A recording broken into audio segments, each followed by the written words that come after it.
ତ ଶୁଦ୍ଧ ଉଦ୍ବୁଦ୍ଧ ହେଉ। ଅଭିମାନ ଯେପରି ତୁମକୁ ଲକ୍ଷ୍ୟଚ୍ୟୁତ କରି ନ ପକାଏ। ସ୍ଥୂଳ ଦେହରେ ନଥିଲେ ମଧ୍ୟ ସ୍ଥୂଳ ଦେହରେ ଥିବାବେଳେ ମୁଁ ତୁମମାନଙ୍କୁ ଯେଭଳି ଭାବରେ ପରିଚାଳିତ କରୁଥିଲି, ବିଦେହୀ ହେଲେ ମଧ୍ୟ ସେହି ଭାବରେ ପରିଚାଳନା କରିବି। ମୋର ସ୍ଥୂଳ ଦେହଟା ତୁମମାନଙ୍କ ଠାକୁର ନୁହେଁ, ଏହାରି ଭିତରେ ଯିଏ ଅଛନ୍ତି ସେ ତୁମମାନଙ୍କ ଠାକୁର।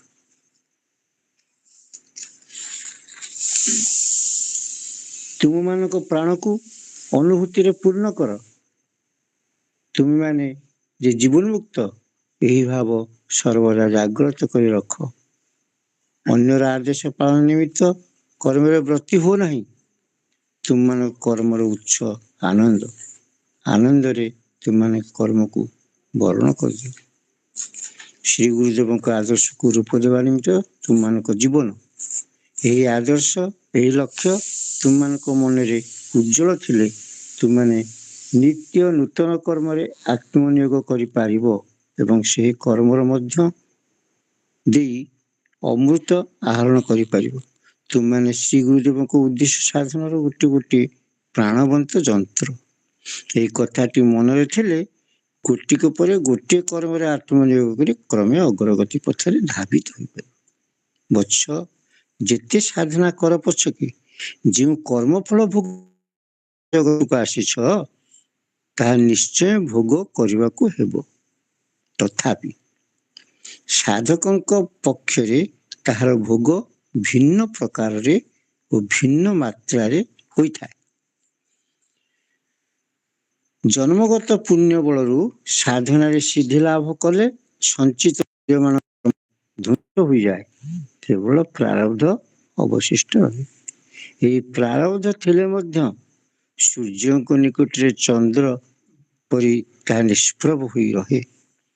ଯାହାଙ୍କ କଟାକ୍ଷ ମାତ୍ରେ ବିଶ୍ୱର ସୃଷ୍ଟି ସ୍ଥିତି ପ୍ରଳୟ ହୁଏ, ସେ ମଧ୍ୟ ପ୍ରାରବ୍ଧର କ୍ରୂର ନିର୍ଯାତନା ନୀରବରେ ଭୋଗ କରନ୍ତି। ଜୟଗୁରୁ।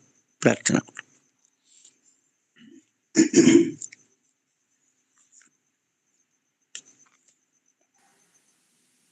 ଜୟଗୁରୁ।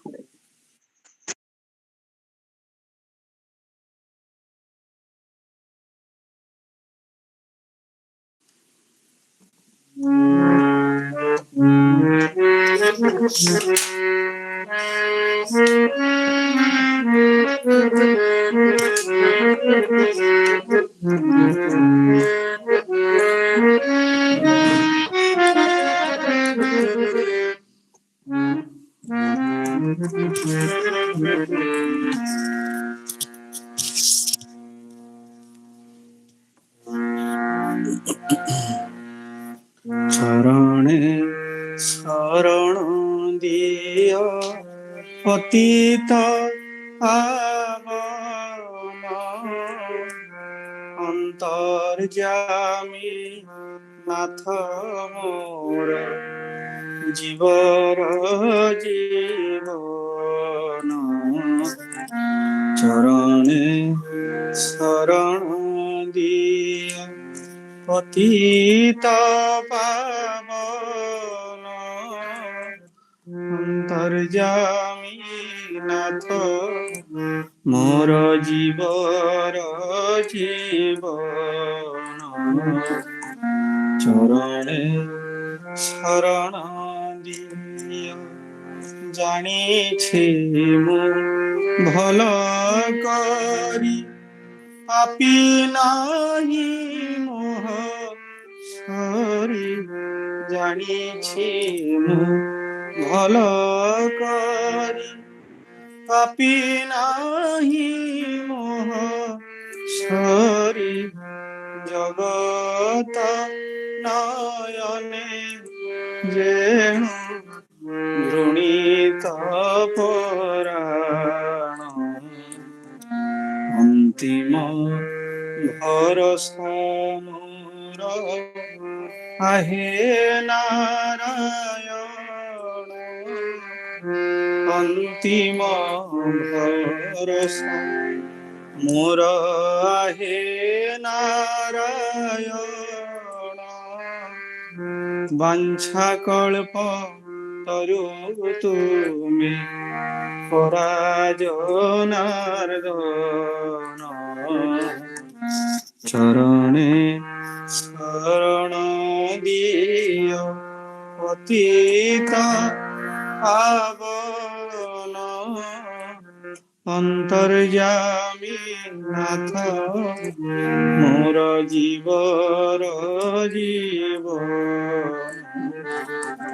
চরণে শরণ দিয় ভকতি কাহাকু কহি সে তো কমু শিখি নাহি ভকতি কাহাকু কহি সে তো কমু শিখি নাহি গরব মনরে মোর গরব মনরে মোর যার মু সন্তান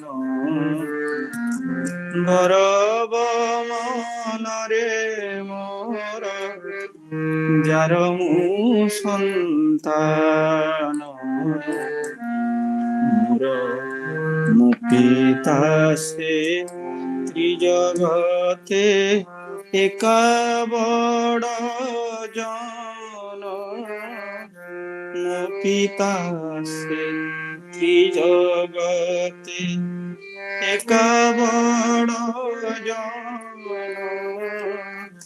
হেলারে ডাকিলে হেলে দেরিবে শ্রবণ হেলারে ডাকিলে হেলে দেরিবে শ্রবণ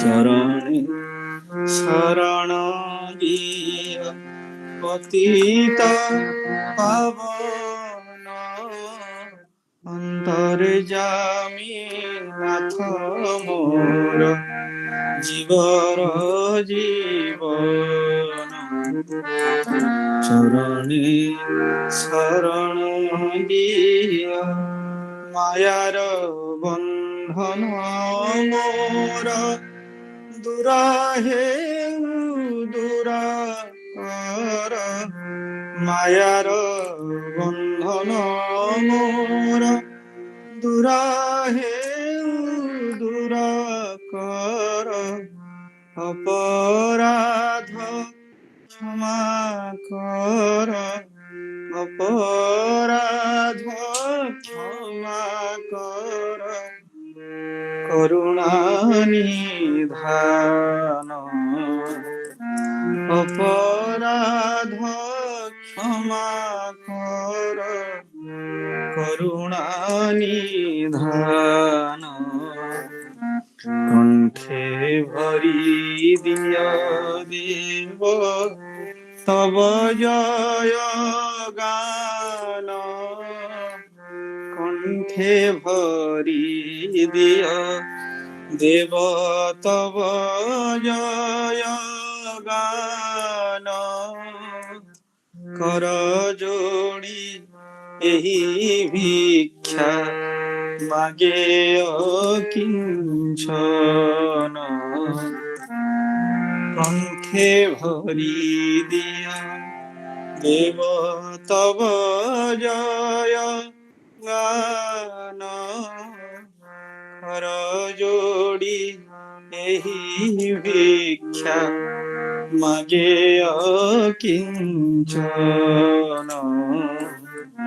চরণে শরণ দিয় পতিত পাবন অন্তর্যামী নাথ মোর জীবর জীবন চরণে শরণ দিয়। জয় ଜୟ ସଂଘ ସେବକ ଷଷ୍ଠ ଭାଗ ଚତୁର୍ଥ ସଂଖ୍ୟା ପ୍ରଶ୍ନୋତ୍ତର। ପ୍ରଶ୍ନ: ଶ୍ରୀ ଶ୍ରୀ ଠାକୁର ଭକ୍ତମାନଙ୍କ ନିମିତ୍ତ ଶ୍ରୀମାନ ମହାପ୍ରଭୁ ଗୌରାଙ୍ଗ ଦେବଙ୍କ ଭକ୍ତି ପଥରେ ଗତି କରି ଜ୍ଞାନ ଲାଭ କରିବା ପାଇଁ ନିର୍ଦ୍ଦିଷ୍ଟ ପନ୍ଥା ପ୍ରଦର୍ଶନ କରିଛନ୍ତି। ସେଥିରେ କଳିଯୁଗରେ କେବଳ ଭଗବତ ନାମ କୀର୍ତ୍ତନ ଦ୍ୱାରା ସମସ୍ତ ଲାଭ ହୋଇପାରିବ। ତେବେ ଗୌରାଙ୍ଗ ଦେବଙ୍କ ପ୍ରଦର୍ଶିତ ପନ୍ଥାରେ ସଂଯମ ସାଧନାର କଠୋରତା ଅଛି କି? ଗୌରାଙ୍ଗ ଦେବଙ୍କ ପଥ ସହଜ ବୋଲିକି ସେଇ ପଥରେ ଆମକୁ ଯିବାକୁ କୁହାହେଲା, ପୁଣି ସଂଯମ କରିବାକୁ କାହିଁ କୁହାହଉଛି? ଅଛି କି ସଂଯମ କଥା ଅଛି କି? ପ୍ରତ୍ୟୁତ୍ତର: ଶ୍ରୀ ଗୌରାଙ୍ଗ ଦେବଙ୍କ ଚରିତ ପାଠ କଲେ ପାଠକମାନେ ଅବଗତ ହେବେ ଯେ ଚୈତନ୍ୟ ଦେବ ପ୍ରକୃତି ସମ୍ଭାଷଣ ରୂପ ଅପରାଧକୁ ସବୁଠାରୁ ବଡ଼ ଅପରାଧ ବୋଲି ଗଣ୍ୟ କରି ତାଙ୍କର ଏକନିଷ୍ଠ ଭକ୍ତ ଛୋଟ ହରିଦାସଙ୍କୁ ମଧ୍ୟ ତ୍ୟାଗ କରିଥିଲେ। ଏ ବିଷୟ ପୂର୍ବବର୍ତ୍ତୀ ଖଣ୍ଡରେ ବର୍ଣ୍ଣିତ ହୋଇଅଛି। ସେ ନିଜେ ନାମ କୀର୍ତ୍ତନ କରୁଥିଲେ ମଧ୍ୟ ପ୍ରକୃତି ସମ୍ଭାଷଣ କ୍ରିୟାରୁ କିଭଳି ବିରତ ଥିଲେ ଏବଂ ତାହା ନାମ ସାଧକମାନଙ୍କ ପକ୍ଷରେ କିଭଳି ଅନ୍ତରାୟ ସୃଷ୍ଟି କରେ ସେ ବିଷୟ ଭକ୍ତମାନଙ୍କୁ ବୁଝାଇବା ସଙ୍ଗେ ସଙ୍ଗେ ନିଜେ ଦୃଷ୍ଟାନ୍ତ ଦେଖାଇ ଭକ୍ତମାନଙ୍କ ସାଧନ ନିଷ୍ଠା ପରୀକ୍ଷା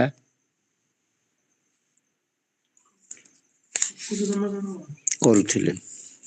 ସେ ସମ୍ବନ୍ଧରେ ଶ୍ରୀ ଗୌରାଙ୍ଗ ଲୀଳା ପ୍ରସଙ୍ଗରେ ଶ୍ରୀଯୁକ୍ତ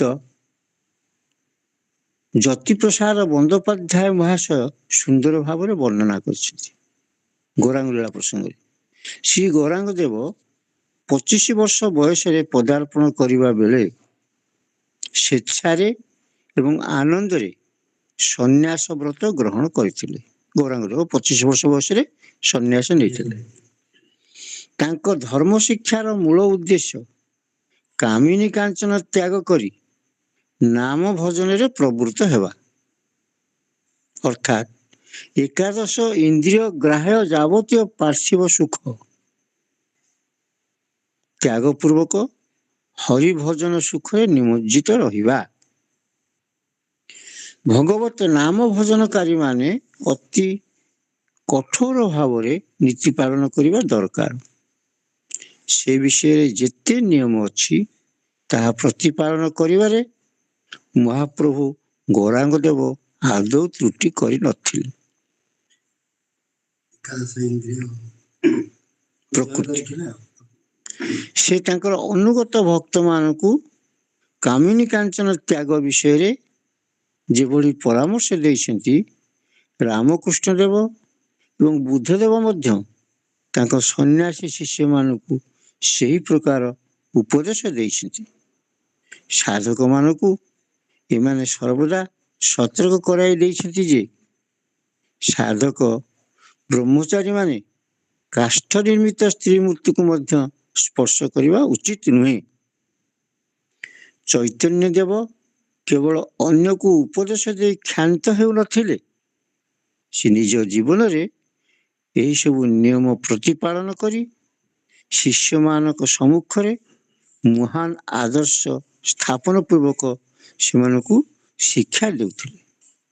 ସେଥିମଧ୍ୟରୁ କେତୋଟି ଦୃଷ୍ଟାନ୍ତ ନିମ୍ନରେ ପ୍ରଦତ୍ତ ହେଲା। ଏଥିରୁ ପାଠକମାନେ ଭକ୍ତି ପଥରେ ଇନ୍ଦ୍ରିୟ ସଂଯମର ସ୍ଥାନ ଏବଂ ଇନ୍ଦ୍ରିୟ ସଂଯମ ପଥରେ ପ୍ରକୃତି ସମ୍ଭାଷଣ କିପରି ଅପରାଧ, ଭକ୍ତି ପଥରେ ଇନ୍ଦ୍ରିୟ ସଂଯମ ଆବଶ୍ୟକତା ଅଛି, ଆଉ ଇନ୍ଦ୍ରିୟ ସଂଯମ ପରେ ପ୍ରକୃତି ସମ୍ଭାଷଣ କରିବା ଉଚିତ ନୁହଁ, ଏ ବିଷୟ ଗୌରାଙ୍ଗ ମହାପ୍ରଭୁ ତାଙ୍କ ଶିଷ୍ୟମାନଙ୍କୁ ଉପଦେଶ ଦେଉଥିଲେ ଏବଂ କିଭଳି କାର୍ଯ୍ୟ ପ୍ରକାରାନ୍ତରେ ପ୍ରକୃତି ସମ୍ଭାଷଣ ମଧ୍ୟରେ ଗଣ୍ୟ ସେ ସମ୍ବନ୍ଧରେ ସମ୍ୟକ ଧାରଣା କରିହେବ। ଗୌରାଙ୍ଗ ଦେବ ନୀଳାଚଳ ଧାମରେ ଶେଷ 18 ବର୍ଷ ନିଜ ଆଚରଣ ପ୍ରଭାବରେ ପ୍ରେମ ଧର୍ମ ପ୍ରଚାର କରିଥିଲେ। ସେ ପ୍ରତ୍ୟହ ସକାଳ ଓ ସନ୍ଧ୍ୟାରେ ମନ୍ଦିରରେ ଜଗନ୍ନାଥ ଦର୍ଶନ ଶେଷ କରି ନିଜ ଆସନକୁ ଫେରି ଆସି ଭଜନ ସ୍ମରଣରେ କାଳାତିପାତ କରୁଥିଲେ। ଦିନେ ସେ ଭକ୍ତମାନଙ୍କ ସହିତ ଶ୍ରୀମନ୍ଦିରରେ ଜଗନ୍ନାଥ ଦେବଙ୍କ ଦର୍ଶନ କରିବାକୁ ଯିବା ସମୟରେ ଦେଖିଲେ ଅଦୂରରେ ଦୁଇ ଜଣ ଦେବଦାସୀ ଅତି ସୁଲଳିତ ସ୍ୱରରେ ଗୀତ ଗୋବିନ୍ଦ ଗାନ କରୁଛନ୍ତି। ଶ୍ରୀକୃଷ୍ଣଙ୍କ ପଦାବଳୀ ଶ୍ରବଣ କରି ମହାପ୍ରଭୁ ଅତିଶୟ ବିମୋହିତ ହୋଇଗଲେ ଏବଂ ଏହି ଯୁବତୀ ଦ୍ୱୟଙ୍କୁ ଯୁବକ ବୋଲି ଭ୍ରମ କରି ପ୍ରେମାଲିଙ୍ଗନ କରି ଉତ୍ସାହିତ କରିବା ପାଇଁ ଗାୟକ ଦ୍ୱୟଙ୍କ ଆଡ଼କୁ ଧାବିତ ହେଲେ। ଚୈତନ୍ୟ ଦେବଙ୍କ ଅବସ୍ଥା ଏବଂ ମନର ଗତି ଭକ୍ତମାନେ ବିଶେଷ ଭାବରେ ଅବଗତ ଥିଲେ। ତେଣୁ ସେମାନେ ଅତି ଦ୍ରୁତ ଗତିରେ ଧାବିତ ହୋଇ ପ୍ରଭୁଙ୍କୁ ସେପରି କାର୍ଯ୍ୟରୁ ନିବୃତ୍ତ କରାଇ ଦେବାରୁ ଚୈତନ୍ୟ ଦେବ ଅଭିମାନ କରି କହିଲେ, ଯୁବକମାନଙ୍କ ମନୋହର ଗାନ ଶ୍ରବଣ କରି ସେମାନଙ୍କୁ ଉତ୍ସାହିତ କରିବା ନିମିତ୍ତ ଆସିଥିଲି। କାରଣ ସେ ଯୁବତୀଟା ତାଙ୍କୁ ଯୁବକ ଭଳିଆ ଦେଖାଯାଉଛି।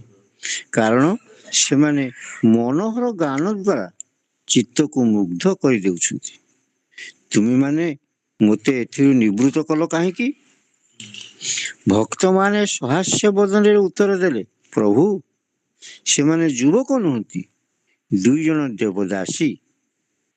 ଏତିକି ଶୁଣି ଚୈତନ୍ୟ ଦେବ ଭୟ ଏବଂ ଲଜ୍ଜାରେ ଲମ୍ପ ପ୍ରଦାନ କରି ପ୍ରିୟ ଭକ୍ତମାନଙ୍କୁ ଧରି କ୍ରନ୍ଦନ କରୁ କରୁ କୃତଜ୍ଞତା ପ୍ରକାଶ ପୂର୍ବକ କହିଲେ, ତୁମେମାନେ ଆଜି ମୋତେ ପ୍ରକୃତି ହସ୍ତରୁ ରକ୍ଷା କଲ, ନଚେତ୍ ମୁଁ ଆଜି ଆତ୍ମହତ୍ୟା କରିଥାନ୍ତି।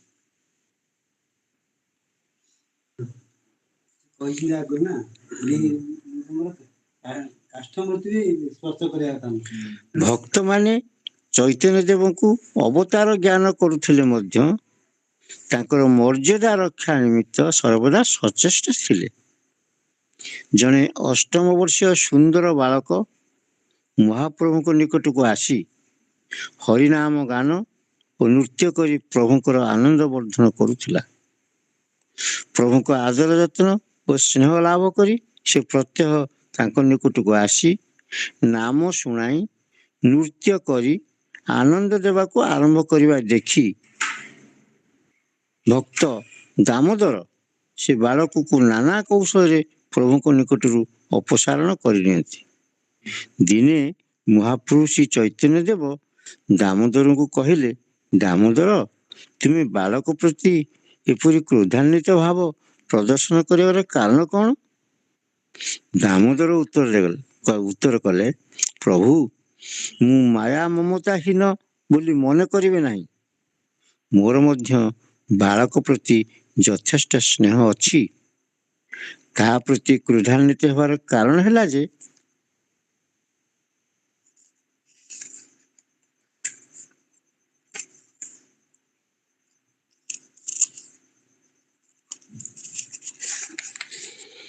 ହେଲା ଯେ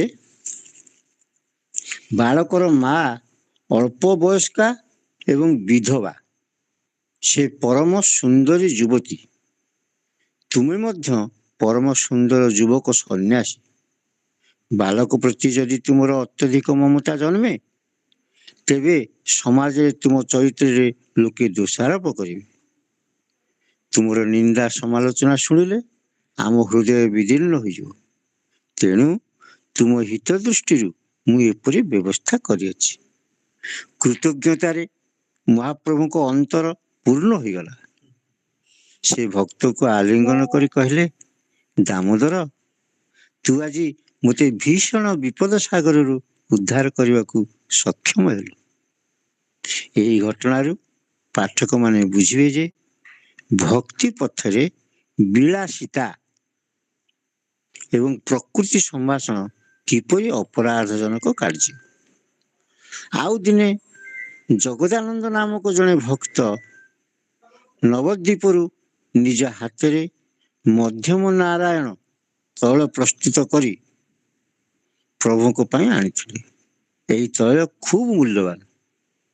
ଜଗଦାନନ୍ଦ ପ୍ରଭୁଙ୍କ ବିଶ୍ୱସ୍ତ ସେବକ ଗୋବିନ୍ଦଙ୍କ ହାତରେ ସେଇ ତୈଳ ଗ୍ରହଣ ନିମିତ୍ତ ପ୍ରଭୁଙ୍କୁ ଜଣାଇବାରୁ ପ୍ରଭୁ ଉତ୍ତର କଲେ, ମୁଁ ଏହି ତୈଳ ମସ୍ତକରେ ଲଗାଇ ବାହାରିଲେ ସମସ୍ତେ ଭାବିବେ ଏ ସନ୍ନ୍ୟାସୀ ଗୋଟିଏ ପ୍ରତାରକ, ଏହାଙ୍କ ମନ ବିଳାସିତାରେ ପରିପୂର୍ଣ୍ଣ।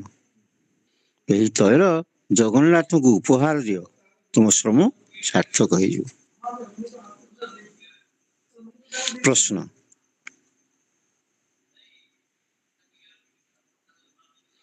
ଶ୍ରୀମନ୍ ମହାପ୍ରଭୁ ଗୌରାଙ୍ଗ ଦେବ କେବଳ ସନ୍ନ୍ୟାସୀ ସେବକ ମାନଙ୍କ ନିମିତ୍ତ ଏଭଳି କଠୋର ବ୍ୟବସ୍ଥା ଅବଲମ୍ବନ କରିଥିଲେ ବୋଲି ମୋର ଧାରଣା।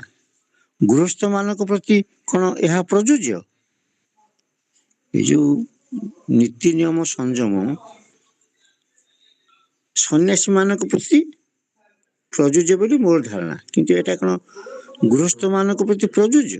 ଉତ୍ତର, ମହାପ୍ରଭୁଙ୍କ ପଥରେ କିଭଳି ନିଷ୍ଠାର ସହିତ ଚଳିବାକୁ ହେବ, ବିଶେଷତଃ ପ୍ରକୃତି ସମ୍ଭାଷଣ କାର୍ଯ୍ୟରେ କିଭଳି ସତର୍କତା ରହିବା ଦରକାର, ସେ ସମ୍ବନ୍ଧରେ ପ୍ରଭୁପାଦ ବିଜୟକୃଷ୍ଣ ଗୋସ୍ୱାମୀ ଲେଖିଛନ୍ତି।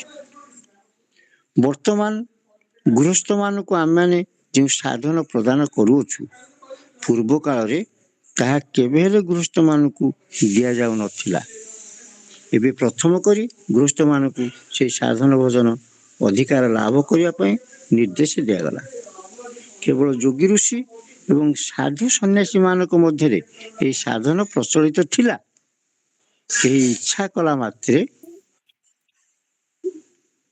ସେହି ଦୁର୍ଲଭ ସାଧନ ଲାଭ କରିପାରୁନଥିଲେ। ବର୍ତ୍ତମାନ ସମୟରେ ସଂସାରର ଦୁରବସ୍ଥା ଦର୍ଶନ କରି କେତେଜଣ ମହାପୁରୁଷ ଜୀବ କଲ୍ୟାଣ ନିମିତ୍ତ ସଂସାରୀ ମାନଙ୍କ ମଧ୍ୟରୁ ଉପଯୁକ୍ତ ପ୍ରାର୍ଥୀଙ୍କୁ ଏ ସାଧନ ପ୍ରଦାନ କରିବାର ବ୍ୟବସ୍ଥା କରିଛନ୍ତି, କିନ୍ତୁ ଏ ପର୍ଯ୍ୟନ୍ତ ଜଣେ ହେଲେ ସେଥିପାଇଁ ପ୍ରସ୍ତୁତ ହେଲେ ନାହିଁ। ସାଧନ ନେଇ ଯଦି କେହି କିଛି ନ କରନ୍ତି, ତେବେ ଏ ସାଧନ ଗ୍ରହଣ କରିବାର କିଛି ଆବଶ୍ୟକତା ନାହିଁ। ବୃଥାରେ ମୁନି ଋଷି ମାନଙ୍କର ପରମ ଆଦରର ସାଧନ ପଥ କଳୁଷିତ ହେବା ହିଁ ସାର ହେବ। କାହାରି ହେଲେ ସାଧନରେ ନିଷ୍ଠା ନାହିଁ। ଆମର ଏହି ସାଧନାରେ ବିଶେଷ କଷ୍ଟକର ବିଷୟ କିଛି ନାହିଁ, ମାତ୍ର ତିନୋଟି କଥା। ଯେ এই ତିନୋଟି କଥା ପାଳନ କରୁଛନ୍ତି ସେ ପ୍ରକୃତ ସାଧକ। ଅହିଂସା, ସତ୍ୟ ଓ ଇନ୍ଦ୍ରିୟ ନିଗ୍ରହ, এই ତିନି ଗୋଟି ହିଁ ବର୍ତ୍ତମାନ ପ୍ରଧାନ ସାଧନ। ଈଶ୍ୱର କିମ୍ବା ନାମ ସାଧନ ନ କରୁଥିଲେ ମଧ୍ୟ ଯଦି କେହି କେବଳ ଏହି ତିନୋଟି ସାଧନ ପଥରେ ଅଗ୍ରସର ହେଉଥାନ୍ତି, ତାଙ୍କୁ ମୁଁ ଧାର୍ମିକ ବୋଲି ମନେ କରୁଛି। ଆସ୍ତିକ ହୁଅନ୍ତୁ ବା ନାସ୍ତିକ ହୁଅନ୍ତୁ, ଯେ କେହି ହୁଅନ୍ତୁ ପଛକେ ଏହି ତିନି ଗୋଟି ଗୁଣ ଥିବା ନିତ୍ୟାନ୍ତ ବାଞ୍ଛନୀୟ। ଅହିଂସା, ସତ୍ୟ, ଇନ୍ଦ୍ରିୟ ନିଗ୍ରହ। ତାପରେ ପ୍ରେମ ଭକ୍ତି ତ ଦୂରର କଥା, ଉପରୋକ୍ତ ଗୁଣ ଥିଲେ ପ୍ରେମ ଭକ୍ତି ଅନାୟାସରେ ଲାଭ ହୋଇପାରିବ। ଏଥିପାଇଁ ଚେଷ୍ଟା କରିବାକୁ ପଡ଼ିବ ନାହିଁ।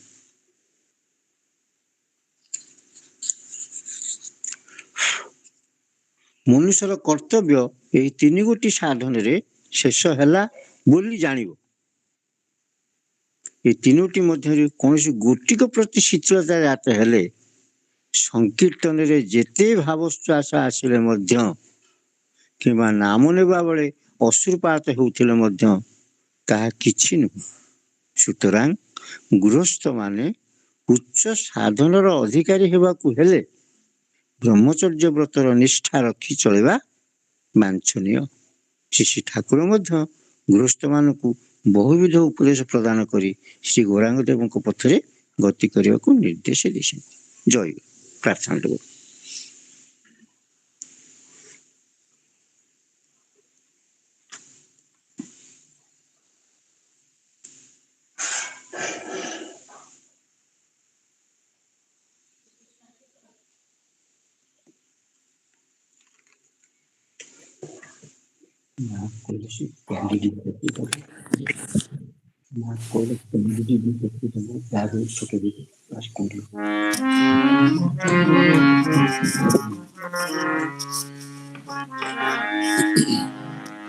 ଥିବ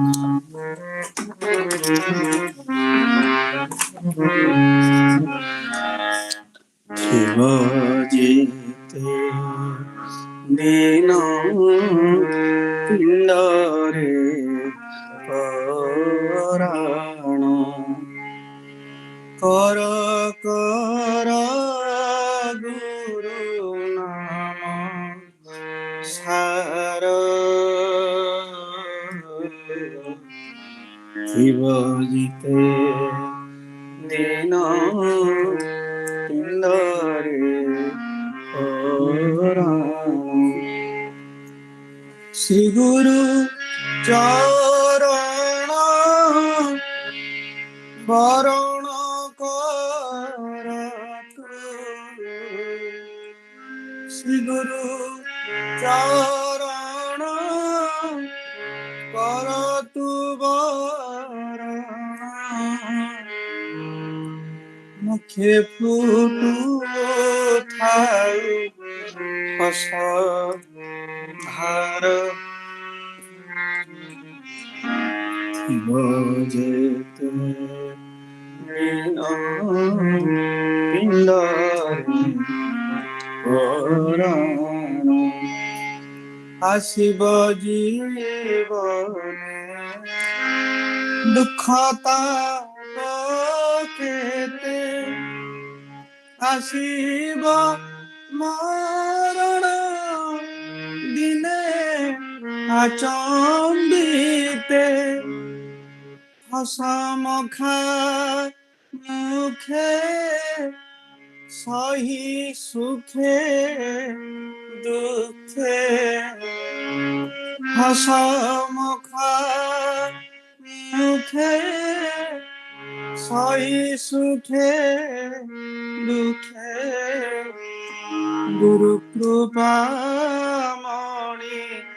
তারে বর ଥିବ ଯେତେ ଦିନ ପିଣ୍ଡରେ ପରାଣ ଆସିଲେ ସଂକଟ ବିପଦର ବୋଝ ଆସିଲେ সংকট বিপদর বোঝ শুদ্ধ চিত্তে তাহা গুরু কৃপা হেজ গুরু করুণার অনল তু জাল গুরু করুণার অনল তু জাল মন প্রাণ হেব নিরিমল ଥିବ ଯେତେ ଦିନ ପିଣ୍ଡରେ পরাণ মনে রাখ মহি ক্ষণে ক্ষণে আন মনে রাখ মহি ক্ষণে ক্ষণে আন গুরু করুণাটি সিনা চিরধন গুরু কৃপা হরি সার পাণ্ডবর কি ফল ফলিলা তু সোমর ଥିବ ଯେତେ ଦିନ ପିଣ୍ଡରେ ପରାଣ দুঃখ কষ্ট ভোগী পাণ্ডব জীবন দুঃখ কষ্ট ভোগী পাণ্ডব জীবন କରୁଥିଲା ସଦା କୃଷ୍ଣର ଚରଣ ଏକା ସୁଖ ପାଇଁ ସବୁ ଦୁଃଖ ସହି ଏକା ସୁଖ ପାଇଁ ସବୁ ଦୁଃଖ ସହି ଅନ୍ତିମରେ ହେଲା ସୁଖ ସାର ଥିବ ଯେତେ ଦିନ ପିଣ୍ଡରେ ଜୀବନରେ ଗୁରୁ କୃପା ସାର କରି ଜୀବନରେ ଗୁରୁ କୃପା ସାର କରି গুরু করুণাটি সুমরি সুমরি হেলে দুঃখ ভার বহিছিলে শেষে কি সহেলা তু বিচার ଥିବ ଯେତେ ଦିନ ପିଣ୍ଡରେ ପୁରାଣ ଥିବ ଯେତେ ଦିନ ପିଣ୍ଡରେ ପୁରାଣ ବୋଲ ମୁଖେ ଜୟ ଗୁରୁ জয় গুরু বল মুখে জয় গুরু জয় গুরু হেলে পার হেব সংসার সাগরু গুরু নাম একা এ ভব নৌকা গুরু নাম একা এ ভব নৌকা মনে ধ্যানে গুরু নাম ধর মনে ধ্যানে নাম ধর ଥିବ ଯେତେ ଦିନ ପିଣ୍ଡରେ ପୁରାଣ କର କର କର ଗୁରୁ ନାମ ସାର ଥିବ ଯେତେ ଦିନ ପିଣ୍ଡରେ ପୁରାଣ শ্রী গুরু চরণ কর তু বরণ শ্রী গুরু চরণ কর তু বরণ মুখে ফুটু থাউ হস ধার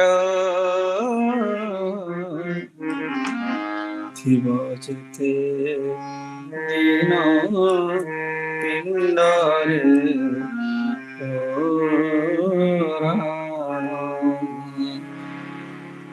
ଜୟ ଗୁରୁ। ଜୟ ଗୁରୁ। ବର୍ତ୍ତମାନ ଆମର ଜୀବନୀ ପ୍ରସଙ୍ଗ ପ୍ରଥମ ଭାଗ ବୀର ଭାଇ ପାଠ କରିବେ। ମୁଁ ତାଙ୍କୁ ଅନୁରୋଧ କରୁଛି ସେ ଜୀବନୀ ପ୍ରସଙ୍ଗ ପ୍ରଥମ ପାଠ ଆରମ୍ଭ କରନ୍ତୁ। ଜୟ ଗୁରୁ। ଜୟ ଗୁରୁ।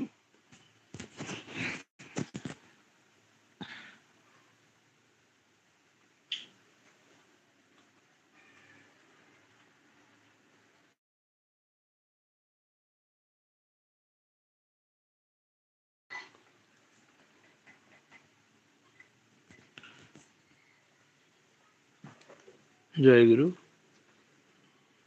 ଶ୍ରୀ ଶ୍ରୀ ନିଗମାନନ୍ଦ ଜୀବନ ପ୍ରସଙ୍ଗ ପ୍ରଥମ ଭାଗ। ଆମେ ଆଗରୁ ଠାକୁରଙ୍କ ସୁଧାଂଶୁ ବାଳଙ୍କର ବିୟୋଗ ପରେ ଠାକୁରଙ୍କର ଯେଉଁ ଅବସ୍ଥା, ସେ ପ୍ରସଙ୍ଗରେ ଯେଉଁ ମା ଲେଖିଛନ୍ତି, ସେଦିନ ରାତି 10ଟା ବେଳେ, ରାତି 10ଟା ସମୟରେ ସେ ପ୍ରସଙ୍ଗ ଆମର ପଢ଼ା ହେଇଥିଲା। ବହୁତ ଦିନ ଭିତରେ ଗ୍ୟାପ୍ ହେଇଗଲାଣି, ବର୍ତ୍ତମାନ ଭୁଲି ଯାଇଥିବେ। ମୁଁ ଟିକେ ସେଇ ରେଫରେନ୍ସରେ ପଢ଼ୁଛି। ଦିନେ ସେ ଅବସନ୍ନ ଚିତ୍ତରେ ଶ୍ମଶାନରେ ଫେରୁଛନ୍ତି। ଭାବୁଛନ୍ତି, ଆଜି ଯଦି ରାଣୀକୁ ଦେଖା ନ ପାଏ, ତେବେ ଏସବୁକୁ ଗୋଟେ ମନୋବିକାର ବା ଦୁର୍ଜ୍ଞ ରହସ୍ୟ ବୋଲି ପରିତ୍ୟାଗ କରିବାକୁ ହେବ। ସଂସାରରେ ବହୁ ଦୁର୍ବୋଧ୍ୟ ଘଟଣା ଘଟେ। ମନୁଷ୍ୟ ଯଦି ତାହା ସବୁ ମୀମାଂସା କରିପାରୁଥାନ୍ତା, ତେବେ ସେ ତ ସର୍ବଜ୍ଞ ହେଇଯାନ୍ତା। ଥିଓସଫିକାଲ ସୋସାଇଟିରେ ଏଇଭଳି କେତେକ ଅଲୌକିକ ଇନ୍ଦ୍ରଜାଲ ପରି ଘଟଣା ଘଟିଥିବାର ଶୁଣାଯାଏ। ତାଙ୍କର ମନେ ହେଲା, ବାଲ୍ୟକାଳର ଦେବୀ ଦର୍ଶନ ଘଟଣାଟି ମଧ୍ୟ ସେମିତି କିଛି ଗୋଟାଏ ଘଟଣା। ସେ ପର୍ଯ୍ୟନ୍ତ ନଳିନୀକାନ୍ତ ତାର କୌଣସି ତାତ୍ପର୍ଯ୍ୟ ମଧ୍ୟ ଖୋଜି ପାଇନାହାନ୍ତି।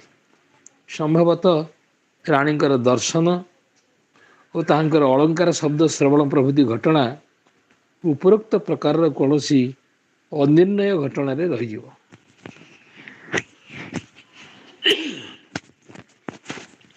ଭାବିଲା ବେଳେ ନଳିନୀକାନ୍ତଙ୍କ ମନରେ ନିର୍ବେଦ ଅବସ୍ଥା ଆସିଗଲା। ତେବେ ଏଇ ଭାବରେ ବଞ୍ଚି ରହି ଲାଭ କ'ଣ? ଜୀବନର 15ପଣ ଯଦି ଅଜ୍ଞାନ ଅନ୍ଧକାରରେ କଟିଗଲା, ଅବଶିଷ୍ଟ 1ପଣ ଜ୍ଞାନ ବଳରେ କ'ଣ ହସି ଖେଳି ସଂସାରରେ ମନୁଷ୍ୟ ସଂସାର ସୁଖ ଭୋଗ କରିପାରିବ? ତାଙ୍କୁ ସେସବୁ ବିଷ ପରି ବୋଧ ହେଲା। କେବଳ ମନେ ହେଲା, କେଉଁଠାକୁ ଗଲେ, କ'ଣ କଲେ, ମୃତ୍ୟୁ ପରେ କ'ଣ ଅଛି ତାର ସନ୍ଧାନ ମିଳିବ। ଯିଏ ମରେ ସେ କେଉଁଠାକୁ ଯାଏ, ଅଥବା ମୃତ୍ୟୁରେ କ'ଣ ଜୀବର ପରିସମାପ୍ତି? ଯିବା ବାଟରେ ସମ୍ମୁଖରେ ଗୋଟେ ବଡ଼ ଗଛ ଡାଳ ମେଲିଥିବା ଫଳରେ ବହୁ ସ୍ଥାନ ଛାୟାଚ୍ଛନ୍ନ ହୋଇଯାଇଥାଏ। ଭଲ କରି ପଥ ଦେଖାଯାଉନଥାଏ ବୋଲି ଟିକିଏ ସମନସ୍କ ହୋଇ ନଳିନୀକାନ୍ତ ଛିଡ଼ା ହୋଇଗଲେ। ସାବଧାନତାର ସହିତ ରାସ୍ତା ପାର ହେବାକୁ ଯିବାବେଳେ ନଳିନୀକାନ୍ତ ଦେଖିଲେ ଯେ ସେଇ ବୃକ୍ଷ ତଳେ ପରଲୋକବାସିନୀ ଦଣ୍ଡାୟମାନା।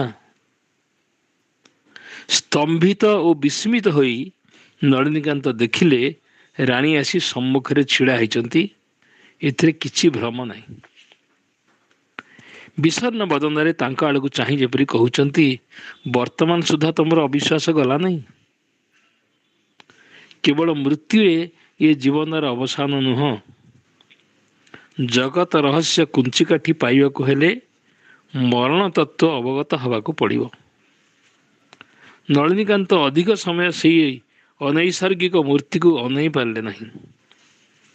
ପ୍ରଚଣ୍ଡ ବିସ୍ମୟ ସଙ୍ଗେ ସଙ୍ଗେ ଏକ ଅଜଣା ଭୟର ଶିହରଣରେ ତ୍ରସ୍ତ ହୋଇ ନଳିନୀକାନ୍ତ ଦ୍ରୁତ ପଦରେ ପଳାୟନ କରିବା ପାଇଁ ଚେଷ୍ଟା କଲେ। କିନ୍ତୁ ସେ ଯିବା ପୂର୍ବରୁ ସୂକ୍ଷ୍ମ ଦେହି ଶୂନ୍ୟରେ ବିଲୀନ ହୋଇଯାଇଥିଲେ। ଗୃହକୁ ଫେରିଆସି ସଂଶୟ ଅବସାଦ ତ୍ୟାଗ କରି ନଳିନୀକାନ୍ତ ସିଦ୍ଧାନ୍ତ କଲେ ଯେ ଆଉ ଅପେକ୍ଷା କରି ଲାଭ ନାହିଁ। ସେ ଆଉ ଗତାନୁଗତିକ ପନ୍ଥା ଧରି ଚାଲିପାରିବେ ନାହିଁ। ପରଲୋକ ତତ୍ତ୍ୱ ଅବଗତ ହେବାକୁ ହିଁ ପଡ଼ିବ। ରାଣୀକୁ ପୁଣି ଫେରାଇ ଆଣିବାକୁ ହେବ। ଏଥର ତାଙ୍କର ନାସ୍ତିକ ବୁଦ୍ଧି ଚୂର୍ଣ୍ଣ ହୋଇଯାଇଛି। ଈଶ୍ୱର, ପରଲୋକ ସବୁ ଅଛି, ଏଥିରେ ବିନ୍ଦୁମାତ୍ର ସଂଶୟ ନାହିଁ। ସ୍ତ୍ରୀ ଲୋକ ହୋଇ ରାଣୀ ଅସାଧ୍ୟ ସାଧନ କରି ସେପାରିରୁ ଆସି ଏପାରିରେ ସମ୍ବାଦ ଦେଇପାରୁଛି, ପୁଣି ସେ ପୁରୁଷ ହୋଇ ବିଦେହୀକୁ ଧରିପାରିବେ ନାହିଁ? ମରଣର ଯବନିକା ଛିନ୍ନ କରି ଜୀବଲୋକରୁ ତାଙ୍କର ପ୍ରିୟ ପତ୍ନୀ ରାଣୀକୁ ଫେରାଇ ଆଣିପାରିବେ ନାହିଁ? ଆଜିଠାରୁ ଏହା ହିଁ ହେଲା ତାଙ୍କ ଜୀବନର ଉଦ୍ଦେଶ୍ୟ। ସେଇ ଉଦ୍ଦେଶ୍ୟ ସାଧନ କରିବାକୁ ଯାଇ ଯଦି ମୃତ୍ୟୁ ହୁଏ, ତାହା ବରଂ ଶ୍ରେୟ। ମାତ୍ର ନିରସ୍ତ ହେଲେ ଚଳିବ ନାହିଁ। ଏହା ପରେ ସେ ଆଉ ଘରେ ରହିପାରିଲେ ନାହିଁ। ରାଣୀଙ୍କ ସ୍ମୃତି ଚାରିଆଡ଼େ ଭରି ରହିଛି, କିନ୍ତୁ ସିଏ ଖାଲି ନାହିଁ। ଛୁଟି ନାହିଁ ଏହି ଛଳନା ଦେଖାଇ ଶୀଘ୍ର କର୍ମସ୍ଥଳକୁ ଚାଲିଯିବା ପାଇଁ ପ୍ରସ୍ତୁତ ହେଲେ। ଆତ୍ମୀୟମାନଙ୍କ ନିକଟରେ ତାଙ୍କ ଭାବାନ୍ତର କାଳେ ଧରା ପଡ଼ିଯିବ, ସେଥିପାଇଁ ତାଙ୍କୁ ପଳେଇ ଯିବାକୁ ପଡ଼ିଲା। ସେ ସମୟର ଅବସ୍ଥା ସମ୍ବନ୍ଧରେ ସେ କହିଛନ୍ତି, ସେ ସମୟରେ ମୋତେ ଜଣାଯାଉଥିଲା ଜଗତର କିଭଳି ରହସ୍ୟମୟ। ଯାହା ସହିତ ଏତେ ଭଲ ପାଇବା ଓ ପ୍ରେମ ପ୍ରୀତି ସ୍ଥାପିତ ହେଇଥିଲା, ସେ ମରିଗଲା। ତା ସହିତ ସାମାନ୍ୟ ଦେଖା ସୁଦ୍ଧା ହେବ ନାହିଁ। ମୋର ସେତେବେଳେ ଏତେ କଷ୍ଟ ଓ ଏତେ ଯନ୍ତ୍ରଣା ହେଇଥିଲା ଯେ ତାହା ବର୍ଣ୍ଣନା କରିବା କଷ୍ଟକର। ସେତେବେଳେ ମୋତେ ଖିଆପିଆ କିଛି ସୁଖ ଲାଗୁନଥିଲା। ପୁଣି ଲୋକମାନଙ୍କର ହାସ୍ୟ ପରିହାସ ଥଟ୍ଟା ତମସା ଦେଖିଲେ ମନେ ହେଉଥିଲା, ଆହା, ବିଚରା ପଶୁଙ୍କ ପରି ଖାଉଛନ୍ତି, ଶୋଉଛନ୍ତି ଓ ଝାଡ଼ା ପରିସ୍ରା କରୁଛନ୍ତି। ମାତ୍ର ଟିକିଏ ହେଲେ ଚିନ୍ତା କରି ଦେଖୁନାହାନ୍ତି ଯେ ଏପରି କରିବା ଦ୍ୱାରା ଅତି ଅଳ୍ପ ଦିନ ପରେ ସେମାନଙ୍କର କି ଅବସ୍ଥା ଘଟିବ। ମୋର ଯେଭଳି ଅବସ୍ଥା, ଅନ୍ୟମାନଙ୍କର ମଧ୍ୟ ସେଭଳି ଅବସ୍ଥା ହୋଇଥିବ ବୋଲି ଅନୁମାନ କରୁଥିଲି। ପ୍ରିୟଜନ ବିୟୋଗ ଜନିତ ମର୍ମାନ୍ତିକ କଷ୍ଟ ଜଗତରେ ଅନେକ ବ୍ୟକ୍ତି ପାଇଛନ୍ତି, କିନ୍ତୁ ଶୋକକୁ ନିମିତ୍ତ କରି ଏଇ ଯେଉଁ ଅତି ଗୂଢ଼ ରହସ୍ୟର ତତ୍ତ୍ୱ ଜିଜ୍ଞାସା ଓ ମୃତ୍ୟୁ ଚିନ୍ତା ସଂସାରରେ କେତେଜଣ କରନ୍ତି ବା କେତେଜଣଙ୍କର ଏପରି ହୁଏ? ଏହି ସ୍ଥାନରେ ନଳିନୀକାନ୍ତ ମଧ୍ୟ ଅନନ୍ୟ ସାଧାରଣ। ତାଙ୍କର ଶୋକ ଗୌତମ ବୁଦ୍ଧଙ୍କ ପରି ଜରା ବ୍ୟାଧି ମୃତ୍ୟୁ ଦର୍ଶନ ଜନିତ ଐହିକ ନଶ୍ୱରତା ଦର୍ଶନର ଦୁଃଖ। କୋନୁ ହାସଃ କିମାନନ୍ଦୋ ନିତ୍ୟଂ ପ୍ରଜ୍ୱଳିତେ ସତ ନିତ୍ୟ ପ୍ରଜ୍ୱଳିତେ ସତି ଅନ୍ଧକାରେଣାବନନ୍ଧା ପ୍ରଦୀପଂ ନ ଗବେୟ ୟଥ। ଶୋକ ଦୁଃଖ ବାସନା କାମନାରେ ନିତ୍ୟ ପୋଡ଼ି ମରୁଛ, ତଥାପି ତୁମମାନଙ୍କର ହସ ଆନନ୍ଦ କାହିଁକି? ଅନ୍ଧକାରରେ ଅବରୁଦ୍ଧ ହୋଇ ମଧ୍ୟ ତୁମେମାନେ ଜ୍ଞାନ ଦୀପର ସନ୍ଧାନ କରୁନାହଁ। ପ୍ରଥମ ଜୀବନରେ ନଳିନୀକାନ୍ତ ପରଲୋକ ଦେବତା ଶ୍ରାଦ୍ଧାଦି ଅନୁଷ୍ଠାନ ସମ୍ପର୍କରେ ସଂଶୟୀ ଥିଲେ। ପିତାଙ୍କୁ ବହୁର ଶ୍ରାଦ୍ଧ କାର୍ଯ୍ୟ କରିବାକୁ କହି ମୁନିବରଙ୍କ ଜରୁରୀ ମକଦ୍ଦମା କାର୍ଯ୍ୟ ଛାଡ଼ି ଆସି ଜଣେଇ କଲିକତା ଚାଲି ଆସିଲେ। ସେଠାକୁ ଯାଇ ପ୍ରାଣପଣେ କାର୍ଯ୍ୟବ୍ୟସ୍ତ କରିବାକୁ ଚେଷ୍ଟା କଲେ ସୁଦ୍ଧା ଲୋକାନ୍ତରିତାର ସ୍ମୃତି ତାଙ୍କୁ ଅଜସ୍ର ମର୍ମ ପୀଡ଼ା ଦେବାକୁ ଲାଗିଲା। ଏହି ସମୟରେ ଦିନେ, ଯେଉଁଟା ହେଉଛି ସୁଧାଂଶୁ ବାଳଙ୍କ ମୃତ୍ୟୁର 9ମ ଦିନ, ଦିନେ ରାତିରେ କାମ ସାରି ବିଛଣାରେ ଶୋଇଛନ୍ତି। ନିଦ୍ରା ଆସିନାହିଁ। ରାଣୀଙ୍କ କଥା ଭାବୁଛନ୍ତି। ହଠାତ୍ ଘର ଭିତରେ କିଏ ବୁଲୁଥିବାର ଶବ୍ଦ ଶୁଣିପାରିଲେ। ସୁଧାଂଶୁବାଳା ସେ କାଳର ପ୍ରଥା ଅନୁଯାୟୀ ପାଦରେ ଝୁଣ୍ଟିଆ ପିନ୍ଧୁଥିଲେ। ସେଇ ଝୁଣ୍ଟିଆ ପିନ୍ଧା ପଦ ଶବ୍ଦ ସେ ଶୁଣିପାରିଲେ, ଅଥଚ କାହାକୁ ଦେଖିପାରିଲେ ନାହିଁ। ବିସ୍ମୟରେ ଉଠି ପଡ଼ି ପଚାରିଲେ, ଏ ଘରେ କିଏ? ଉତ୍ତର ହେଲା, ମୁଁ। କଣ୍ଠସ୍ୱର ପୂର୍ବ ପରିଚିତ, ରାଣୀଙ୍କର ସ୍ୱର ନିଶ୍ଚୟ। ଚମକି ଉଠି ନଳିନୀକାନ୍ତ କହିଲେ, ତମେ ମୋ କଣ୍ଠସ୍ୱର ତ ଶୁଣୁଛି, ତମକୁ ଦେଖିପାରୁନାହିଁ କାହିଁକି? ନେପଥ୍ୟବର୍ତ୍ତିନୀ କହିଲେ, ତୁମେ ମୋତେ ଦେଖି ଭୟ ପାଇବ ନାହିଁ ତ? ନଳିନୀକାନ୍ତ ଉତ୍ତର ଦେଲେ, ତୁମକୁ ଦେଖିଲେ ଯଦି ଭୟ ପାଇବି, ତେବେ ଖୁସି ହେବି କାହାକୁ ଦେଖି? ସେତେବେଳେ ନଳିନୀକାନ୍ତଙ୍କ ସମ୍ମୁଖରେ ଜୀବନ୍ତ ସୁଧାଂଶୁବାଳଙ୍କର ସଦୃଶ ବୈଦେହୀଙ୍କ ମୂର୍ତ୍ତି ଫୁଟି ଉଠିଲା। ଦୂରରେ ଠିଆ ହେଇଛ କାହିଁକି? ପାଖରେ ଆସି ବସ। ସ୍ୱାମୀଙ୍କର ଆହ୍ୱାନରେ ସତୀ ଆସି ତାଙ୍କର ବାମ ପାର୍ଶ୍ୱରେ ବସିଲେ। ସ୍ତମ୍ଭିତ ବିସ୍ମୟ ନଳିନୀକାନ୍ତ ନିର୍ବାକ ହୋଇ କେବଳ ତାଙ୍କୁ ଚାହିଁ ରହିଲେ। ଇଏ କ'ଣ ସତ୍ୟ ନା ସ୍ୱପ୍ନ? ବେଶ ବୁଝାଯାଏ, ପରେ ଶ୍ରୀ ଠାକୁର ସହଜରେ କାହା ନିକଟରେ ଏହି ଅଦ୍ଭୁତ ଅବିଶ୍ୱାସ ଘଟଣାଟି ପ୍ରକାଶ କରନ୍ତି ନାହିଁ। କିନ୍ତୁ ଶ୍ରୀ ଶ୍ରୀ ଠାକୁରଙ୍କର ସମଗ୍ର ଜୀବନ ଯେ ଅଲୌକିକ ଓ ଅପ୍ରାକୃତ, ତାଙ୍କୁ ସଦ୍ଗୁରୁ ବୋଲି ଯେଉଁମାନେ ଧାରଣା କରିପାରିଛନ୍ତି, ତାଙ୍କରି କୃପାରେ ଏସବୁ ତଥ୍ୟ ସେମାନଙ୍କର ଅବିଶ୍ୱାସ କରିବା କଥା ନୁହଁ। ଆମର ମା ଠାକୁରାଣୀ ଯେ କିଭଳି ରତ୍ନ ଥିଲେ, ଏହି ଘଟଣା ତାର ହିଁ ସାକ୍ଷ୍ୟ। ମା କହିଲେ, ତମେ ମୋର ଶ୍ରାଦ୍ଧ କରିବ ନାହିଁ? ନଳିନୀକାନ୍ତ ଉତ୍ତର ଦେଲେ, କାହିଁକି? ବାବା ତ ଶ୍ରାଦ୍ଧ କରିବେ, ତାଙ୍କୁ ବାହାର ଦେଇ ଆସିଛି। ଲୋକାନ୍ତରିତା ବାଧା ଦେଇ କହିଲେ, କିନ୍ତୁ ତୁମେ ମୋର ଶ୍ରାଦ୍ଧ କଲେ ମୋର ଯେପରି ତୃପ୍ତି ହେବ, ଅନ୍ୟ ଦ୍ୱାରା କରେଇଲେ ତାହା କ'ଣ ସମ୍ଭବ ହେବ? ବ୍ୟଥିତ ଚିତ୍ତରେ ନଳିନୀକାନ୍ତ ପ୍ରଶ୍ନ କଲେ, ତେବେ ଆଗରୁ କହିଲ ନାହିଁ କାହିଁକି? କାଲି ତ ଶ୍ରାଦ୍ଧ ଦିବସ, ବର୍ତ୍ତମାନ ଏତେ ରାତିରେ ମୁଁ କିପରି କ'ଣ ବ୍ୟବସ୍ଥା କରିପାରିବି? ବୈଦେହୀ ଯେପରି ଟିକେ ଭାବିକିରି କହିଲେ, ତମକୁ ଆଉ କିଛି କରିବାକୁ ପଡ଼ିବ ନାହିଁ। ତମର ଯାହା ଇଚ୍ଛା ହେବ ମୋତେ ତାହା କାଲି ଦେବ, ମୁଁ ସେଇଥିରେ ତୃପ୍ତି ଲାଭ କରିବି। କଥାଟି ଶେଷ ହେବା ସଙ୍ଗେ ସଙ୍ଗେ ବୈଦେହୀ ଶୂନ୍ୟରେ ମିଳେଇଗଲେ। ସ୍ତବ୍ଧ, ହତବୁଦ୍ଧି ଓ ଅତିମାତ୍ରାରେ ବିସ୍ମିତ ନଳିନୀକାନ୍ତ ନିଶ୍ଚଳ ପଥର ପରି କେବଳ ବସି ରହିଲେ। ବିଛଣାରେ ଶୋଇ ରହିଲେ ହେଁ ସାରା ରାତ୍ରି ଆଉ ନିଦ୍ରା ହେଲା ନାହିଁ। ଆଉ କିଛି କ୍ଷଣ ଯଦି ପରଲୋକଗତା ଠାକୁରାଣୀ ଦର୍ଶନ ଦାନ କରି ରହିଥାନ୍ତେ, ଆହୁରି କେତେ କ'ଣ ଯେ ପ୍ରଶ୍ନ ତାଙ୍କୁ ପଚାରି ପାରିଥାନ୍ତେ, ଏହି କଥା ଶ୍ରୀ ଠାକୁରଙ୍କ ମନରେ ବାରମ୍ବାର ଉତ୍ଥିତ ହେବାକୁ ଲାଗିଲା। ବିନିଦ୍ର ରଜନୀ କୌଣସି ମତେ କଟାଇ ପ୍ରତ୍ୟୁଷରୁ ଉଠି ଗଙ୍ଗା ସ୍ନାନ କରି 2ଟି ଟଙ୍କା ଧରି ବଜାରକୁ ଗଲେ। ଜୀବିତ କାଳରେ ଯେଉଁ ସବୁ ଦ୍ରବ୍ୟ ସୁଧାଂଶୁ ବାଳଙ୍କର ପ୍ରିୟ ଥିଲା ଏବଂ ଯେଉଁ ସବୁ ମିଠା ଖାଇବାକୁ ସେ ପସନ୍ଦ କରୁଥିଲେ, ସେହି ସବୁଥିରୁ କିଛି ତାକୁ ଖୁଆଇବାକୁ ନଳିନୀକାନ୍ତଙ୍କ ମନରେ ଇଚ୍ଛା ଜାଗ୍ରତ ହେଲା।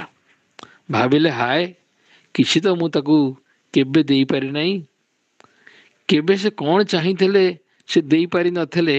ଏହିସବୁ ଭାବି ଭାବି ବିଷଣ୍ଣ ନଳିନୀକାନ୍ତ ବଜାରରୁ ସ୍ତ୍ରୀର ସବୁ ପ୍ରକାର ପ୍ରିୟ ଆହାର୍ଯ୍ୟରୁ କିଛି କିଛି କିଣିଲେ।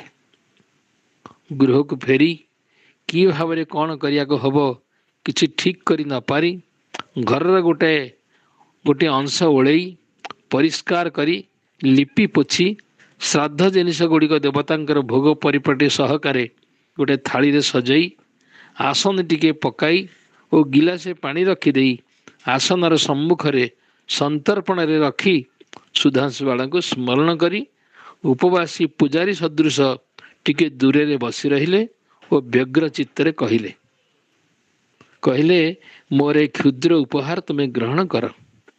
ଭାବିଥିଲେ ପୂର୍ବ ରାତ୍ରି ଭଳି ବୈଦେହୀ ସଶରୀରେ ଉପସ୍ଥିତ ହୋଇ ଆସନରେ ଆସି ବସିବେ ଆଉ ଖାଇବେ। କିନ୍ତୁ ପ୍ରାୟ 2 ଘଣ୍ଟା ବିତିଗଲା, କାହାରି ଦେଖା ମିଳିଲା ନାହିଁ।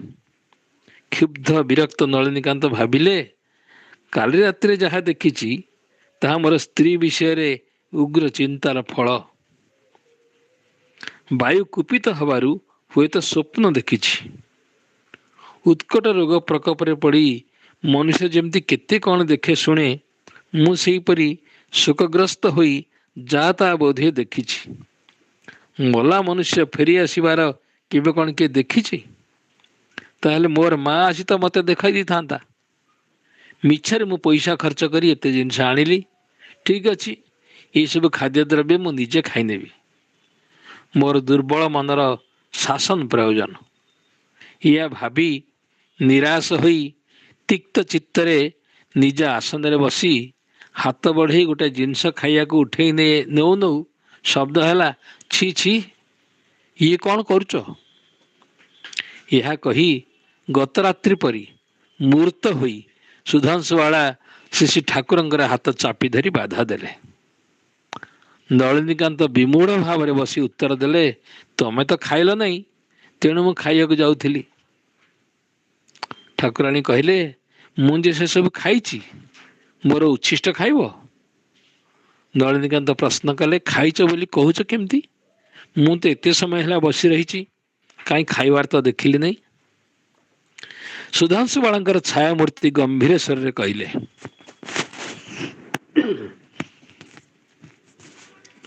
ମୃତ୍ୟୁ ପରେ ମନୁଷ୍ୟର ସ୍ଥୂଳ ଦେହ ଲୋପ ପାଏ, କିନ୍ତୁ ଆତ୍ମାର ମୃତ୍ୟୁ ହୁଏ ନାହିଁ ବୋଲି ସୂକ୍ଷ୍ମ ଦେହରେ ତାର ଅସ୍ତିତ୍ୱ ରହିଯାଏ। ସେହି ଅବସ୍ଥାରେ ସ୍ଥୂଳ ଜଗତର କୌଣସି ଦ୍ରବ୍ୟ ସେ ସ୍ଥୂଳ ଭାବରେ ଗ୍ରହଣ କରିପାରେ ନାହିଁ। ସୂକ୍ଷ୍ମ ଦେହରେ ଜଡ଼ ବସ୍ତୁର ସୂକ୍ଷ୍ମାଂଶ ଗ୍ରହଣ କରେ ମାତ୍ର। ଏହି ଖାଦ୍ୟଦ୍ରବ୍ୟ ଗୁଡ଼ିକ ତମେ ଯେତେବେଳେ ଦେଲ ସେତେବେଳେ ମୁଁ ତାର ସୂକ୍ଷ୍ମାଂଶ ଗ୍ରହଣ କରିଛି, ଫଳରେ ଇଏ ସବୁ ମୋର ଭୁକ୍ତା ଅବଶେଷ। ହତଚକିତ ନଳିନୀକାନ୍ତ ପ୍ରଶ୍ନ କଲେ, ତାହେଲେ ମୁଁ ଏଗୁଡ଼ିକ ବର୍ତ୍ତମାନ କ'ଣ କରିବି? ଉତ୍ତର ହେଲା, ଗଙ୍ଗାରେ ଫିଙ୍ଗି ଦିଅ।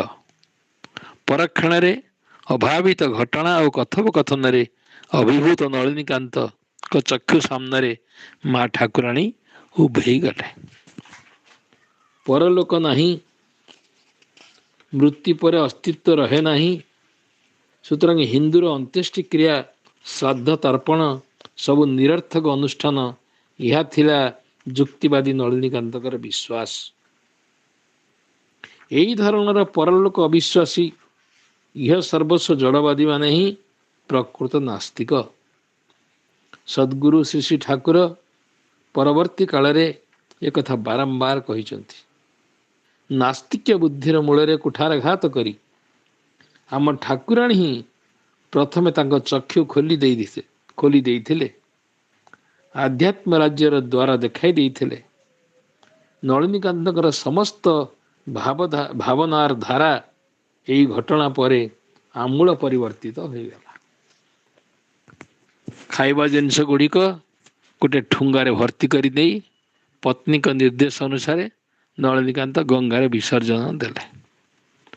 ମନରେ ଜିଜ୍ଞାସାର ଅନ୍ତ ନାହିଁ। ମୃତ୍ୟୁ ପରେ ବି ରହିଛି ଜୀବନର ଅସ୍ତିତ୍ୱ। ଆଶା, ଆକାଂକ୍ଷା, ସଂସ୍କାର ଇତ୍ୟାଦି କିଛି ମାତ୍ର ଲୋପ ପାଉନାହିଁ। ଅଥଚ ମୃତ ପୂର୍ବ ପରି ଆଉ ହୋଇପାରେ ନାହିଁ। ଅପୂର୍ଣ୍ଣ ବାସନାରେ ନଳିନୀକାନ୍ତ ଛଟପଟ ହୁଅନ୍ତି। କିଏ ତାଙ୍କୁ କହିପାରିବ? କେଉଁ ମନ୍ତ୍ରରେ ଇହ ପରକାଳର ଭେଦ ଘୁଞ୍ଚିଯିବ? ତାଙ୍କର ହରାଇଥିବା ସାମ୍ରାଜ୍ୟ କିପରି ଆଉଥରେ ସେ ଫେରି ପାଇବେ? ରାଜା ସୁରଥଙ୍କ ଭଳି ଦିବାରାତ୍ରି ତାଙ୍କ ମନରେ ପ୍ରଶ୍ନ ଆଉ ଅଶାନ୍ତି। ଜୟଗୁରୁ।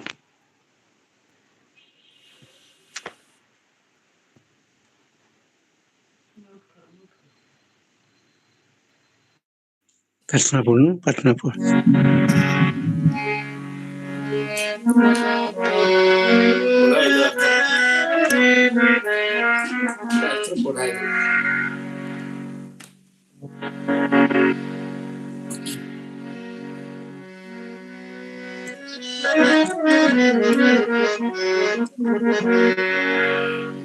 অজনারাই যে জীব ছাড়ি ভব কারবার, অজনারাই যে জীব ছাড়ি ধন মান সুখ সখা সুত পরিবার, ছাড়ি ধন মান সুখ সখা সুত পরিবার, অজনারাই যে জীব ছাড়ি ভব কারবার, অজনারাই যে জীব কিপরি সে দেশ গায়ে, কি করিবু তহি যাই, কিপরি সে দেশ গায়ে, কি করিবু তহি যাই, ଟିକିଏ ଭାଳିଲୁ ନାହିଁ ବୃଥା ଗଲା ଏତେ କାଳ,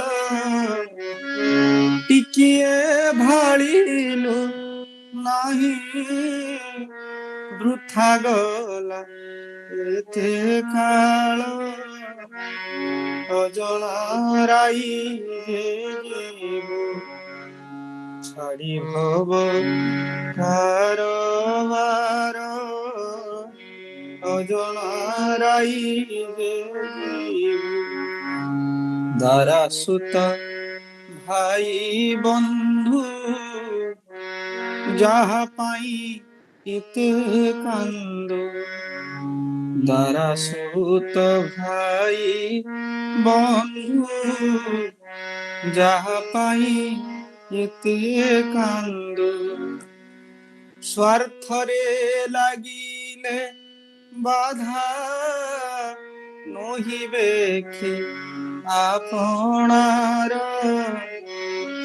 স্বার্থরে লাগিলে বাধা নহিবে কে আপনার অজনারাই জীব ছাড়ি ভব কারবার অজনারাই জীব নথিলা সম্বন্ধ ପୂର୍ବେ ନ ରହିବ ପୁଣି କେବେ ନଥିଲା ସମ୍ବନ୍ଧ ପୂର୍ବେ ନ ରହିବ ପୁଣି କେବେ ମାୟା ଭେଳିକିରେ କହୁ ସେ ମୋହର ମୁଁ ତାହାର মায়া ভেলিকিরে কহু সে মোহর মু তাহার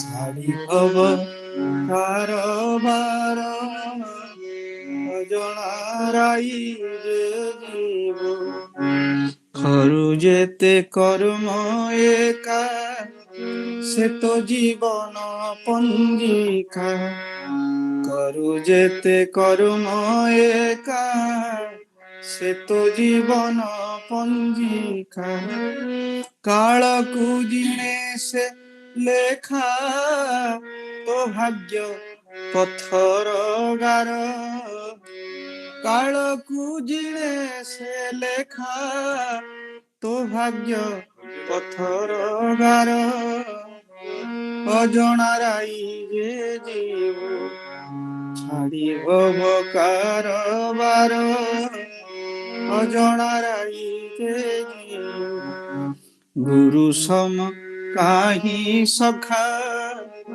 খোঁজি ন পাইবু দেখা গুরু সম কাহি সখা খোঁজি ন পাইবু দেখা বেଳ ଥାଉ ବୁଝି କର ଶ୍ରୀ ଗୁରୁ ଚରଣ ସାର ବେଳ ଥାଉ ବୁଝି କର ଶ୍ରୀ ଗୁରୁ ଚରଣ ସାର ଅଜଣାରାଇ ଯିବୁ ଛାଡ଼ି ଭବ କାରବାର ଅଜଣାରାଇ আসে কাল রাতি মাড়ি নিশ্চয় ଯିବୁ পথ হুড়ি আসে কাল রাত্রি মাড়ি ଯିବୁ নিশ্চয় পথ হুড়ি দেখাইবে আলোককে ভেদি মায়া অন্ধকার অজଣାরাই ছাড়ি ভব কারবার অজଣାরাই সাতপুর হরগଳି লঙ্ঘি পারନ୍ତି মুকুଳି সাতপুর হরগଳି লঙ্ঘি পারନ୍ତି মুকুଳି সে কা পারନ୍ତି নেই তোর ইহ পর কাଳ ভার একা সে পারନ୍ତି নেই তোর ইহ পর কাଳ ভার অজଣାরাই ଯିବୁ ଛାଡ଼ି ଭବକାର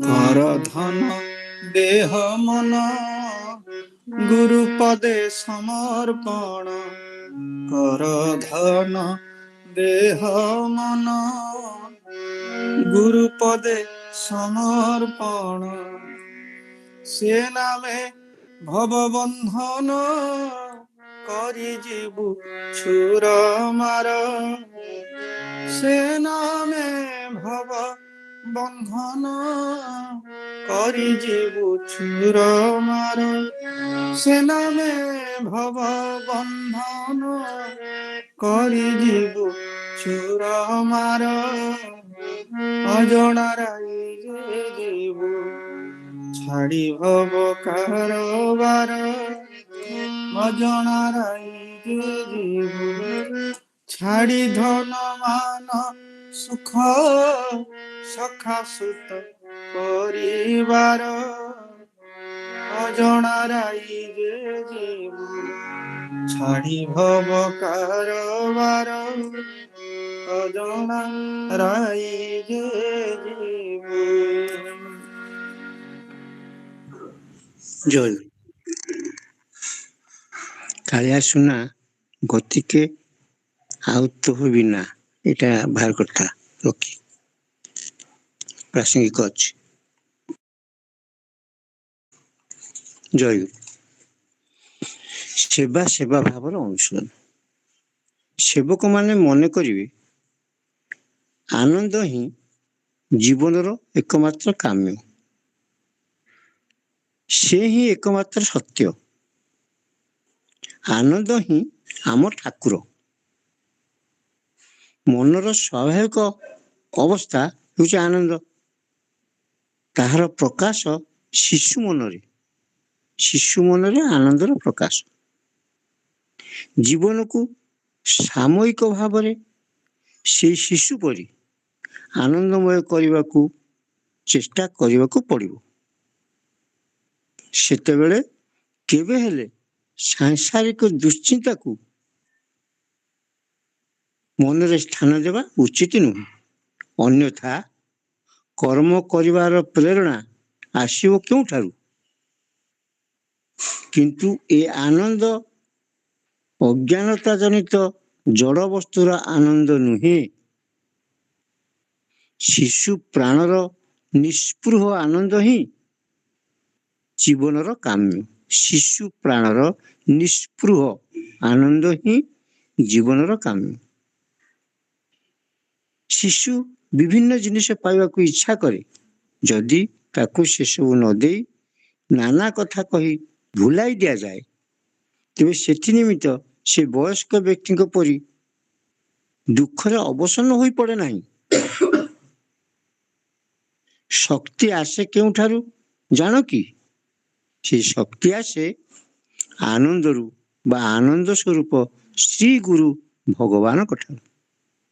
ଶକ୍ତି ଦୁଃଖରୁ କେବେ ହେଲେ ଶକ୍ତିର ପ୍ରେରଣା ଆସେ ନାହିଁ। ଦୁଃଖରୁ କେବେ ହେଲେ ଶକ୍ତିର ପ୍ରେରଣା ଆସେ ନାହିଁ। ତେଣୁ ଆନନ୍ଦ ମନରେ କର୍ମ କରିବାର ଅଭ୍ୟାସ ଗଠନ କରିବାକୁ ହେବ। କର୍ମରେ ଯେଉଁ ଉତ୍ସାହ ଆସେ, ସେହି ଉତ୍ସାହ ହିଁ ଆନନ୍ଦରୁ ଜାତ। କର୍ମର ବିଫଳତାର ମନସ୍ତାପରେ ଆନନ୍ଦ ଉତ୍ସାହ ନଷ୍ଟ ହୋଇଯାଏ। କର୍ମର ବିଫଳତାର ମନସ୍ତାପରେ ଆନନ୍ଦ ଉତ୍ସାହ ନଷ୍ଟ ହୋଇଯାଏ। ତେଣୁ କୌଣସି ବସ୍ତୁ ବା ନିମିତ୍ତରୁ ଆନନ୍ଦ ପାଇବାକୁ ଇଚ୍ଛା କଲେ ତାହାର ବିପରୀତ ଅବସ୍ଥା ଦୁଃଖ ନିମିତ୍ତ ମନକୁ ପ୍ରସ୍ତୁତ କରି ରଖିବାକୁ ପଡ଼ିବ। କୌଣସି ବସ୍ତୁ ବା ନିମିତ୍ତରୁ ଆନନ୍ଦ ପାଇବାକୁ ଇଚ୍ଛା କଲେ ତାହାର ବିପରୀତ ଅବସ୍ଥା ଦୁଃଖ ନିମିତ୍ତ ମନକୁ ପ୍ରସ୍ତୁତ କରି ରଖିବାକୁ ପଡ଼ିବ। ବିନା ଉପଲକ୍ଷ୍ୟରେ ଯଦି ଆନନ୍ଦ ମିଳେ, ଅର୍ଥାତ୍ ଉପଲକ୍ଷ୍ୟ ନାହିଁ ଅଥଚ ମନରେ ସ୍ୱାଭାବିକ ଭାବରେ ଆନନ୍ଦ ଅଛି, ସୁଖରେ ଦୁଃଖରେ, ସଫଳତା ବିଫଳତା ମଧ୍ୟରେ ସବୁଠାରେ କେବଳ ଆନନ୍ଦ। ଏହା ହିଁ ତ ଯଥାର୍ଥ ସେବାନନ୍ଦ ଭାବ। ଏହି ଅବସ୍ଥା ଲାଭ ନିମିତ୍ତ ବାରମ୍ବାର ଭଗବତ ଶ୍ରୀଚରଣରେ ପ୍ରାର୍ଥନା ନିରତ ହେବାକୁ ପଡ଼ିବ। ଏହା ହିଁ ଯଥାର୍ଥ ଭଗବତ ଅନୁଭୂତି ବୋଲି ଜାଣିବ। ଯେତେ ଦିନ ପର୍ଯ୍ୟନ୍ତ ଏହି ଆନନ୍ଦ ସ୍ୱରୂପ ଲାଭ ନ ହୋଇଛି ସେତେ ଦିନ ଯାଏ ନିଜ ଚେଷ୍ଟାରେ ଯେତିକି ସମ୍ଭବ ସେଇଭଳି କର୍ମରେ ଲାଗି ରହିବାକୁ ହେବ। ବିଶ୍ୱାସ ରଖିବ ଶ୍ରୀ ଗୁରୁଦେବଙ୍କ ବାକ୍ୟ ହିଁ ସଦା ସତ୍ୟ। ଆମେ ଦିନେ ନିଶ୍ଚୟ ତାଙ୍କୁ ଲାଭ କରି ଧନ୍ୟ ହେବୁ। ଆମ ଦୟାଳୁ ଠାକୁର ଆମକୁ ଏହି ଆନନ୍ଦ ସ୍ୱରୂପ ପ୍ରଦାନ କରିବା ନିମିତ୍ତ ଆମ ପଛେ ପଛେ ଅଲକ୍ଷ୍ୟରେ ଘୁରୁଛନ୍ତି।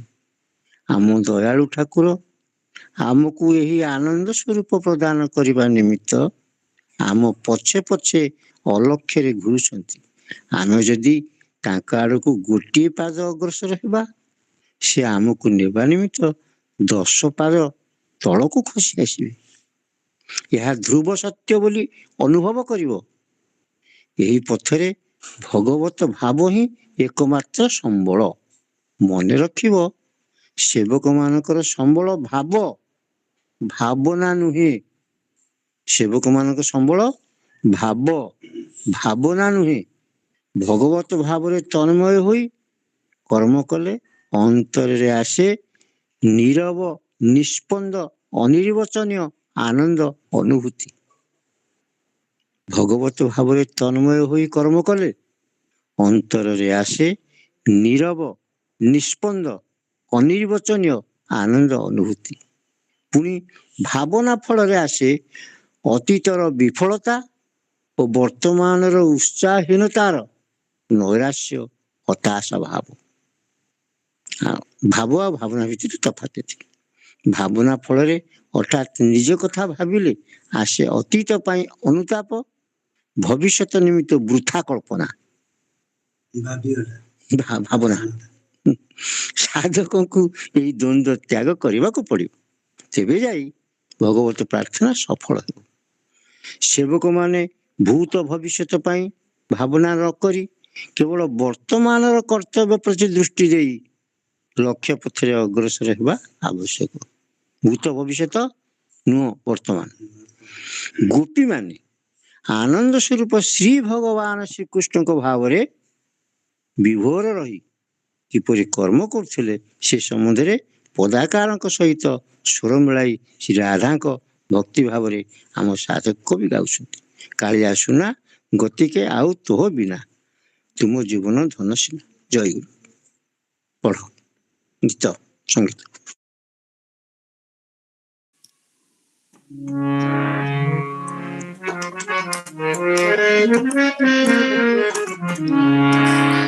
গতিকে আউ তোহ বিনা রে কালিয়া সোনা, গতিকে আউ তোহ বিনা রে কালিয়া সোনা, তুম জীবন ধন সিনারে কালিয়া সোনা, গতিকে আউ তোহ বিনা,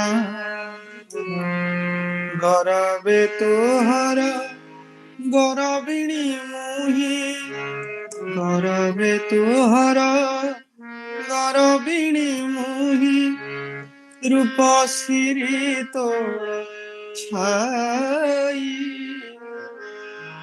রূপশ্রী তোর ছাই, সারা জগতরে বাজনা বাজুছি, সারা জগতরে বাজনা বাজুছি, রূপবতী বলি মোহি, রূপবতী বলি মোহি, তোহর দানা কনা রে কালিয়া সোনা, ତମୁହର ଦାନା କନାରେ କାଳିଆ ସୁନା ମତିକେ ଆଉ ତୁହ ବିନା ମତିକେ ଆଉ ତୁହ ବିନା ଆନଙ୍କର କେତେ ପ୍ରଭୁ ଛନ୍ତି ଆନଙ୍କର କେତେ ପ୍ରଭୁ ଛନ୍ତି ଏକା ତୁ ପ୍ରଭୁ ମୋହର ଏକା ତୁ ପ୍ରଭୁ ମୋହର ପରାଣରୁ ବଳି ପ୍ରିୟ ମୋର ବୋଲି ପରାଣରୁ ବଳି ପ୍ରିୟ ମୋର ବୋଲି କରିଛି ଗଳାର ହାର କରିଛି ଗଳାର ହାର প্রিয়তম তোহরে নারে কালিয়া সোনা প্রিয়তম তোহরে নারে কালিয়া সোনা গতিকে আউ তোহ বিনা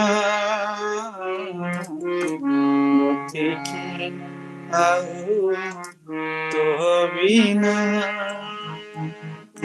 মন্ধ নয়ন অঞ্জন তু একা মন্ধ নয়ন অঞ্জন তু একা চারু চন্দকর তুহি চারু চন্দকর তুহি মায়া মরিচিকা দূর করু বলি মায়া মরিচিকা দূর করু বলি ভরসা করিছি ভরসা করিছি উড়ুছি তো বিজয় বানারে কালিয়া সোনা উড়ুছি তো বিজয় বানারে কালিয়া সোনা গতিকে আউ তোহ বিনা গতিকে আউ তোহ বিনা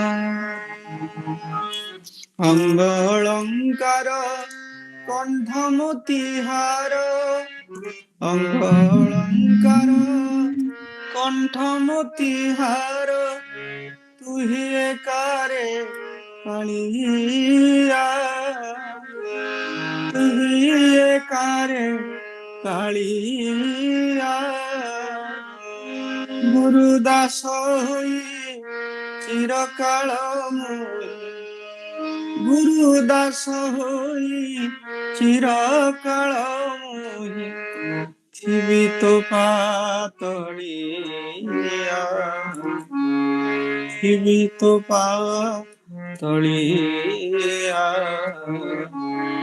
এতে মাগুনি কর ঘেনারে কালিয়া সোনা এতে মাগুনি কর ঘেনারে কালিয়া সোনা গতিকে আউ তোহ বিনা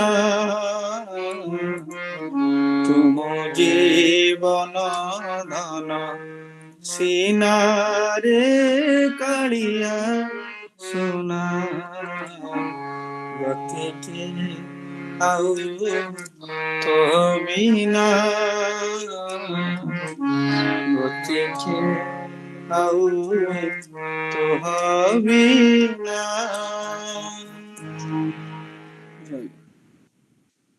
तिसरी गुरुगीता श्लोक 9 वेदशास्त्र पुराणानि कृत्वा वै गुरुकामया स्वयं लोकगुरुः साक्षात् जायते वेदतत्त्ववित्। ଶ୍ରୀ ଗୁରୁଦେବଙ୍କ ଆଶ୍ରୟରେ ରହି ତାଙ୍କରି ମହତୀ ଇଚ୍ଛା ପ୍ରଭାବରେ ବେଦ ଓ ପୁରାଣ ପ୍ରଭୃତି ଅନୁକୂଳ ଶାସ୍ତ୍ର ସମୂହ ପ୍ରଣୟନ ପ୍ରକାଶ କରି ମନୁଷ୍ୟ ନିଜେ ହିଁ ସାକ୍ଷାତ ବେଦ ତତ୍ତ୍ୱବିଦ୍ ଲୋକଗୁରୁ ରୂପରେ ପର୍ଯ୍ୟବେସିତ ହୋଇଥାଏ। କାରଣ ଗୁରୁଦେବଙ୍କ ଇଚ୍ଛା ସର୍ବତ୍ର ଶକ୍ତିମୟୀ। ଗୁରୁଦେବ ଇଚ୍ଛା କଲେ ଅର୍ଥାତ୍ ଗୁରୁଦେବ ସନ୍ତୁଷ୍ଟ ହେଲେ ନିରକ୍ଷର ଅଜ୍ଞାନ ଶିଷ୍ୟକୁ ମଧ୍ୟ ଜ୍ଞାନ ଦାନ କରି ଜଗତର କଲ୍ୟାଣକର କର୍ମରେ ନିଯୁକ୍ତ କରିପାରନ୍ତି। ଜୟ ଗୁରୁ।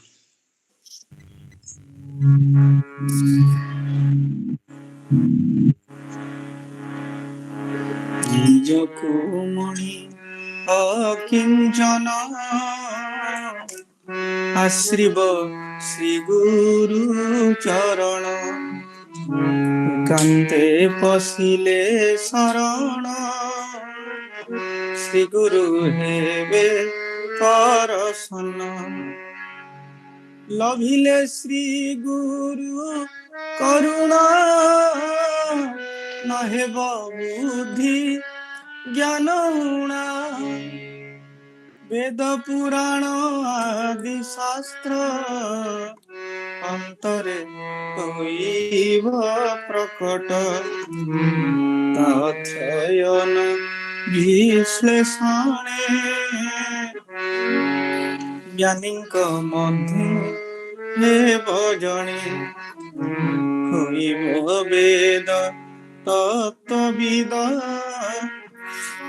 ଅନ୍ତରୁ ତୁଟିବ ବିଭେଦ ଲୋକ ଗୁରୁରେ ଅଧିଷ୍ଠିତ ହେବାରେ ଜ୍ଞାନୀ ସୁନିଶ୍ଚିତ ଗୁରୁଦେବଙ୍କ ଦୟା ବଳେ ଅସାଧ୍ୟ ନାହିଁ ମହି ତଳେ ନିରକ୍ଷର ଯେ ମୂର୍ଖତି ପଣ୍ଡିତ ମଧ୍ୟ ଲଭେ ଖ୍ୟାତି ନିରକ୍ଷର ଯେ ମୂର୍ଖତି ପଣ୍ଡିତ ମଧ୍ୟ ଲଭେ ଖ୍ୟାତି।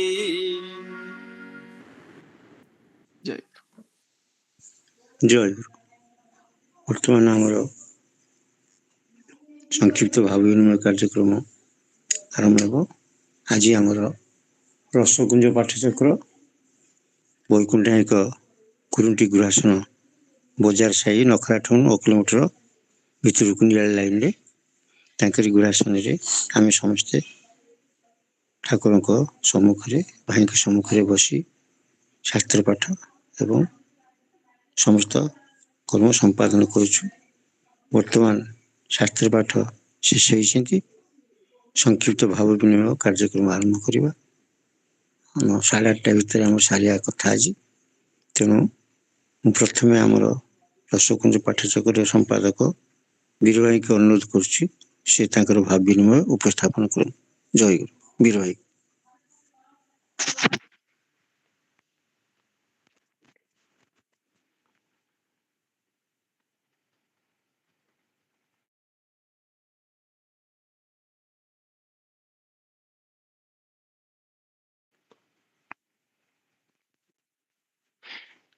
ଜୟ ଗୁରୁ। ପରମ ଆରାଧ୍ୟତମ ପ୍ରାଣର ଠାକୁର ମାନନୀୟ ପରିଚାଳକ ମହୋଦୟ, ସଭାପତି ମହୋଦୟ ଏବଂ ଅନଲାଇନରେ ଉପସ୍ଥିତ ସମସ୍ତ ଭକ୍ତ ଭାଇ ଓ ପୂଜନୀୟ ମାତୃମଣ୍ଡଳୀ, ଠାକୁରଙ୍କର ଅଶେଷ କୃପାରୁ ଆମେ ଆଜି ପ୍ରାୟ ଗୋଟେ ସପ୍ତାହ ମଝିରେ ବନ୍ଦ ଥିଲା, 15 ଦିନ ପରେ ଆମେ ଆଜି ଅଧିବେଶନରେ ଯୋଗ ଦେବାର ସୌଭାଗ୍ୟ ଲାଭ କରିଛୁ ଏବଂ କୃପାମୟ ଠାକୁରଙ୍କର ଉପଦେଶ ଏବଂ ଭାଇଙ୍କର ଲିଖିତ ସଂଘ ସେବକ ଏବଂ ଅନ୍ୟାନ୍ୟ ଗ୍ରନ୍ଥ ପାଠ କରିବାର ସୁଯୋଗ ଲାଭ କରି ଠାକୁରଙ୍କର ଲୀଳା ପ୍ରସଙ୍ଗ ମଧ୍ୟ ଜାଣିବାର ସୁଯୋଗ ଲାଭ କରିଛୁ। ଆଜି ଠାକୁର ମହାରାଜ ଯେଉଁ ଉପଦେଶ ଦେଲେ ଆମେ ତାହା ଅନେକ ସମୟରେ ଶୁଣିଛେ ପଢ଼ିଛେ, କିନ୍ତୁ ତାକୁ ଯଦି ଆମେ ଠାକୁର କହୁଛନ୍ତି ମୁଁ ସ୍ଥୂଳ ଦେହରେ ଥିଲାବେଳେ ତମକୁ ଯେଉଁ ବି ଭାବରେ ପରିଚାଳନା କରୁଛି ବିଦେହୀ ହେଲେ ମଧ୍ୟ ସେଇ ଭାବରେ ପରିଚାଳନା କରିବି। ଏଇ ଗୋଟିଏ କଥା କୁ ଯଦି ସମ୍ବଳ କରି ଆମ ଜୀବନ ଅତିବାହିତ କରିବା ଏବଂ ପରିଚାଳକ ମହୋଦୟ ଏଇ କଥାଟାକୁ ଆଧାର କରିକିରି ଠାକୁର ଅଛନ୍ତି, ସେ ପ୍ରତିଶ୍ରୁତି ଦେଇଛନ୍ତି ଏବଂ ପରିଚାଳନା କରିବାର ଦାୟିତ୍ୱ ମଧ୍ୟ ନେଇଛନ୍ତି। ଆମର କେବଳ ଦାୟିତ୍ୱ ଆମେ ପରିଚାଳିତ ହେବା, ତାଙ୍କ ଚରଣରେ ନିଜକୁ ସମର୍ପଣ କରି ତାଙ୍କ କଥା ଅନୁସାରେ ଚଳି ତାଙ୍କରି ଆଦେଶ ଉପଦେଶକୁ ଆଧାର କରି ଜୀବନ ଗଠନ କରିବା ଆମର ଦାୟିତ୍ୱ। ପରିଚାଳନା ସେ ଦାୟିତ୍ୱ ସିଏ ନେଇଯାଇଛନ୍ତି। ଠାକୁର ଯେ ନିତ୍ୟ ବର୍ତ୍ତମାନ ଠାକୁର କହୁଛନ୍ତି ମୁଁ ବିଦେହୀ ହେଲେ ଯେମିତି ବର୍ତ୍ତମାନ ଯେମିତି ପରିଚାଳନା କରୁଛି ବିଦେହୀ ହେଲେ ସେମିତି ପରିଚାଳନା କରିବି। ତେଣୁ ଠାକୁର ନିତ୍ୟ ବର୍ତ୍ତମାନ ତାଙ୍କ ସେ କୃପା କରିକିରି କରୁଣା କରି ଆମକୁ ଏ କଥାଟା କହିଛନ୍ତି। ଠାକୁର ସବୁବେଳେ ବର୍ତ୍ତମାନ ମୁଁ ଦେଖୁଥିଲି ଶୈଳବାଳା ମା ଥରେ କହୁଥାନ୍ତି କି ଯେଉଁ ଶୈଳବାଳାର ଗୁରୁ ଭକ୍ତିରେ ଆମେ ଯେଉଁ ପ୍ରସଙ୍ଗ ପଢ଼ିଛେ ସେଇ ଶୈଳବାଳା ଅଶ୍ୱିନୀ ଧରଙ୍କର ସ୍ତ୍ରୀ ସେ କହୁଥାନ୍ତି ଯେ ପ୍ରତି ମୁହୂର୍ତ୍ତରେ ମୁଁ ଠାକୁରଙ୍କୁ ଅନୁଭବ କରିପାରୁଛି। ତାଙ୍କୁ କହିଲା ଠାକୁର ଯେଉଁ ଦେହ ରକ୍ଷା କଲେ ତାପରେ ଆପଣ କିଛି ଭାବୁନାହାନ୍ତି ନା ଠାକୁର କୋଉ ଦେହ ରକ୍ଷା କଲେ? ଯେଉଁ ଠାକୁର ନୀଳାଚଳ କୁଟୀରରେ ଥିଲାବେଳେ ସ୍ଥୂଳରେ ସେଠି ଥିଲେ, ସେ ସ୍ଥୂଳରେ ଆମ ଘରକୁ ସ୍ଥୂଳ ଦେହରେ ଏକାଧିକ ଥର ଆସିଛନ୍ତି। ତାହେଲେ ତାଙ୍କର କୋଉ ଦେହଟା ରକ୍ଷା ହେଇଛି? ସିଏ ନିତ୍ୟ ବର୍ତ୍ତମାନ ଏତିକି ଯେଉଁମାନେ ବିଶ୍ୱାସ କରିବେ ସେମାନେ ଅତି ଉଚ୍ଚ ଅଧିକାରୀ। ଆମକୁ ସେମାନେ ପରିଚାଳନା କରୁଛନ୍ତି। ସେ ଏଇ ବିଶ୍ୱାସ ଯେଉଁମାନଙ୍କର ଦୃଢ଼ ହେଇଛି ସେମାନେ ମଧ୍ୟ ଠାକୁରଙ୍କର ବିଶ୍ୱାସରେ ଦୃଢ଼ୀଭୂତ ହେଇକିରି ସେମାନେ ମଧ୍ୟ ଅତି ଉଚ୍ଚ ଅଧିକାରୀ। କେବଳ ତାଙ୍କର ଆଦେଶ ପାଳନ କରିବା, ତାଙ୍କ କଥା ଅନୁସାରେ ଜୀବନକୁ ଗଠନ କରିବା। ଭାଇ ଯେଉଁ କଥାଟାକୁ ଗୁରୁତ୍ୱ ଦେଇଛନ୍ତି ସବୁବେଳେ ଠାକୁର ଅଛନ୍ତି, ଯଦି ବାରମ୍ବାର ଆମେ ସେ କଥାଟା ତାଙ୍କ ଗ୍ରନ୍ଥ ପାଠ କରିବା, ତାଙ୍କ କଥା ଆଲୋଚନା କରିବା, ଆମର ତା ଭିତରେ ସେଟା ଦୃଢ଼ୀଭୂତ ହେବ ଯେ ସେ ଅଛନ୍ତି ବୋଲି।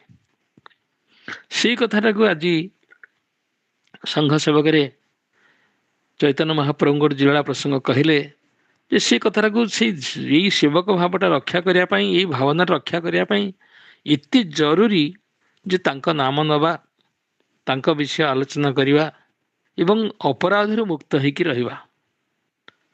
ଅପରାଧ ମୁକ୍ତ ସେ ଏତେ ଷ୍ଟ୍ରିକ୍ଟଲି ମହାପ୍ରଭୁଙ୍କ ସମୟରେ ସେ ତାକୁ ଧରୁଥିଲେ ଯେ ସେଇ ଲୀଳା ପ୍ରସଙ୍ଗ ଶୁଣିଲେ ଆଶ୍ଚର୍ଯ୍ୟ ହେଇଯିବେ ଯେ ଛୋଟ ହରିଦାସକୁ ସେ ବାହାର କରିଦେଲେ, କହିଲେ ମୁଁ ତ ମୁହଁ ଚାହିଁବି ନାହିଁ। କ'ଣ ତାର ଅପରାଧ?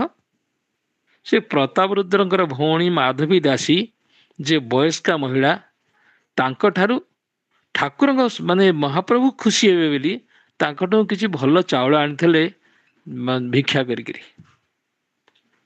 ଏଇ ଭିକ୍ଷାର୍ନ ଯେତେବେଳେ ଅଦ୍ଭୁତ ଭାବରେ ଭାଇ ତାକୁ ଆଲୋଚନା କରନ୍ତି ଏବଂ ଚୈତନ୍ୟ ଚରିତାମୃତରେ ବହୁତ ଭଲ ଭାବରେ ତାକୁ ବର୍ଣ୍ଣନା କରାହେଇଛି ଯେ ସେ ଯେମିତି ଖାଉଛନ୍ତି ବସିଛନ୍ତି, ତାପରେ କହିଲେ ହରିଦାସକୁ ବାଗେଇକିରି, ଆରେ ଏଡ଼େ ସୁନ୍ଦର ଚାଉଳ କେଉଁଠୁ ଆଣିଲୁ?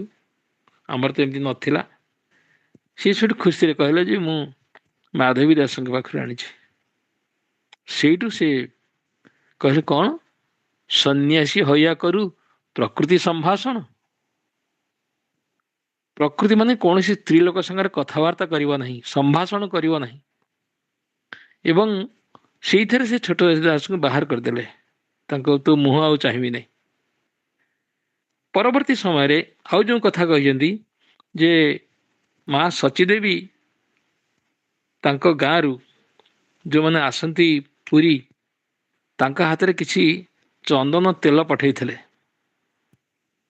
ଏବଂ ଅନୁରୋଧ କଲେ ଭକ୍ତମାନେ ଯେ ଆପଣ ଏହାକୁ ଗ୍ରହଣ କରନ୍ତୁ।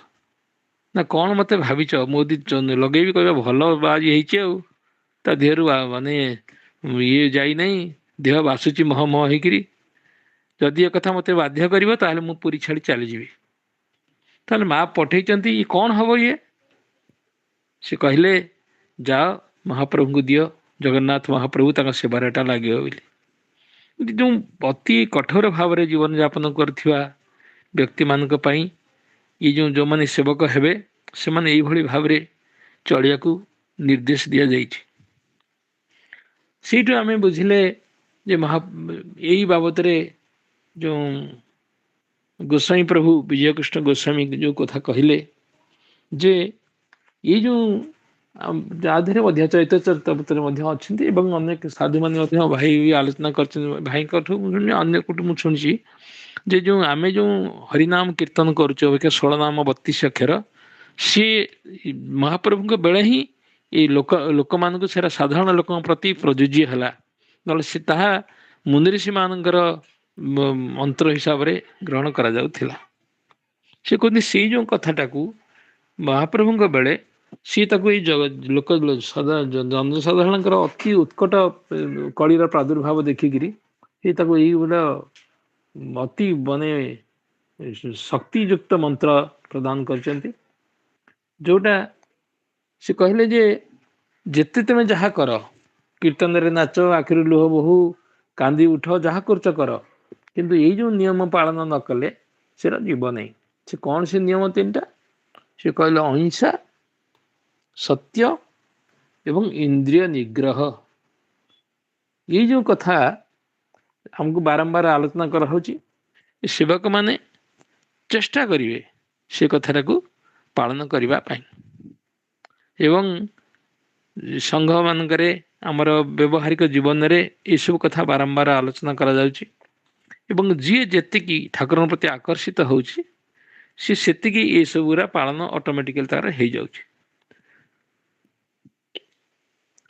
ତେଣୁ ଆମମାନଙ୍କୁ ଏପଟେ କହୁଛନ୍ତି ସେ ଯେଉଁ ନାମ କଥା କହିଲେ, ଯେଉଁ ନାମ ଜପ କରିବା କଥା କହିଲେ, ଠାକୁର କୃପା କରିକିରି ସେଇ ଯେଉଁ ନାମ ସବୁ ବଡ଼ ବଡ଼ ନାମ ସବୁ ଅଛି 16 ନାମ 32 ଅକ୍ଷର, ତାର ସିଏ ଆମକୁ ଯେଉଁ ନାମ ଦେଲେ ସିଏ ହେଉଛି ମହାମନ୍ତ୍ର ସିଦ୍ଧ ନାମ। ଆମର ଯେଉଁ ପାଠ ହୁଏ ମହାମନ୍ତ୍ର ସିଦ୍ଧ ନାମ ଜୟ ଗୁରୁ ଜୟ। ତେଣୁ ସେଇ ମନ୍ତ୍ର ଆମେ ତାଙ୍କୁ ଜପ କଲେ ସେ ମନ୍ତ୍ର ସ୍ୱୟଂ ଠାକୁରଙ୍କର ଦ୍ୱାରା ଦିଆଯାଇଛି। ସେଇଆକୁ ଆମେ ଜପ କଲେ ଆମେ ତାଙ୍କ ସାଙ୍ଗରେ ସବୁବେଳେ ସମ୍ପୃକ୍ତ ହିଁ ରହିପାରିବା। ଏଇସବୁ କଥା ରହିବ।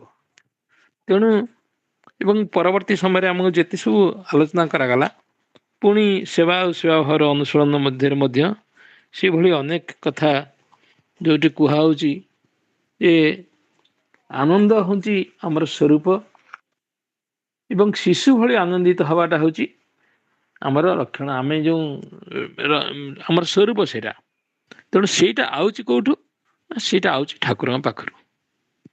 ଆମର ଯେଉଁ ଆସ ସରବେ ବାହୁ ତୋଳି ହୁଇଣ ମେଳି ବୋଲା ହେଉଛି, ଭାଇ ତା କହନ୍ତି ସେଇଟା ହେଉଛି ତାଙ୍କର ମାନେ ତାଙ୍କ ପାଖରେ ସମର୍ପିତ ହେଇକିରି, ବାହୁ ତୋଳି ମାନେ ସମର୍ପିତ ହେଇକିରି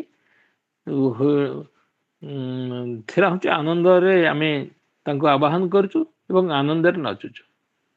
ଆନନ୍ଦ ଆସରେ ଆନନ୍ଦ ହୋଇ ଯେଉଁ ଗୀତ ଗୋଟେ ନାହିଁ, ସେଇ ଯେଉଁ ଗୀତ ମଧ୍ୟ ସେଇ ସ୍ୱରୂପରେ ପ୍ରତିଷ୍ଠିତ ହେବା ପାଇଁ ଆମକୁ ସେଇ ସବୁ ସଙ୍ଗୀତ ମାଧ୍ୟମରେ ଆମକୁ ସେ ଶିକ୍ଷା ଦେଉଛନ୍ତି। ତେଣୁ ତାଙ୍କ ସେବା କରିବା, ତାଙ୍କ କଥା ଚିନ୍ତା କରିବା ଏବଂ ଯେଉଁ କଥା ସେ କହିଛନ୍ତି ସେଇ ହିସାବରେ ଚଳିବା ପାଇଁ ଚେଷ୍ଟା କଲେ ଆମ ସେବକ ଦେହଟା ଗଠନ ହେଇକି ରହିବ ଏବଂ ଆମ ସେ ଭାବନାଟା ପବିତ୍ର ଭାବେ ରହିବ।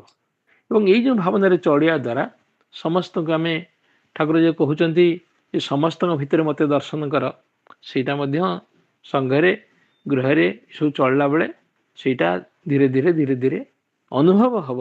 ପ୍ରକୃତରେ ଯାହା ସାଙ୍ଗରେ ଆମେ ଚଳୁଛେ ସେ କେହି ନୁହନ୍ତି, ସେ ହେଉଛନ୍ତି ସ୍ୱୟଂ ସେଇ ଆନନ୍ଦ ସ୍ୱରୂପ ନିଜେ ଠାକୁର। ସେ କହନ୍ତି ସଂସାର ଘାତ ପ୍ରତିଘାତ ଭିତରେ ଆମ ଆନନ୍ଦଟାକୁ ଆମେ ଭୁଲି ଯାଉଛନ୍ତି, କିନ୍ତୁ ସେ କହନ୍ତି ସେଇଟା ଯଦି ତାଙ୍କ ସାଙ୍ଗରେ ରହିବ ତାହେଲେ ସେଇଟା ମୋତେ ବିଚଳିତ ହେବ ନାହିଁ। ତାଙ୍କ ନାମ ଧରି ପଡ଼ି ରହିଥିଲେ, ତାଙ୍କ ଉପରେ ନିର୍ଭର କରିଥିଲେ, ତାଙ୍କୁ ଚଳେଇବା ପାଇଁ ସେ ଯେଉଁ କହୁଛନ୍ତି ମୁଁ ତୁମକୁ ଚଳେଇବି, ଯେମିତି ପରିଚାଳନା କରୁଛି, ସେ ପରିଚାଳନାଟା ମଧ୍ୟ ତାଙ୍କୁ ସହଜ ହେବ। ସେମିତି ଆମେ ଯେମିତି ତାଙ୍କ ଦ୍ୱାରା ଠିକ୍ ଭାବରେ ପରିଚାଳିତ ହେଇପାରିବୁ, ଠାକୁର ଯେମିତି ଚାହୁଁଛନ୍ତି ସେମିତି ଭାବରେ ଆମେ ନିଜକୁ ଗଠନ କରିବା ପାରିବୁ।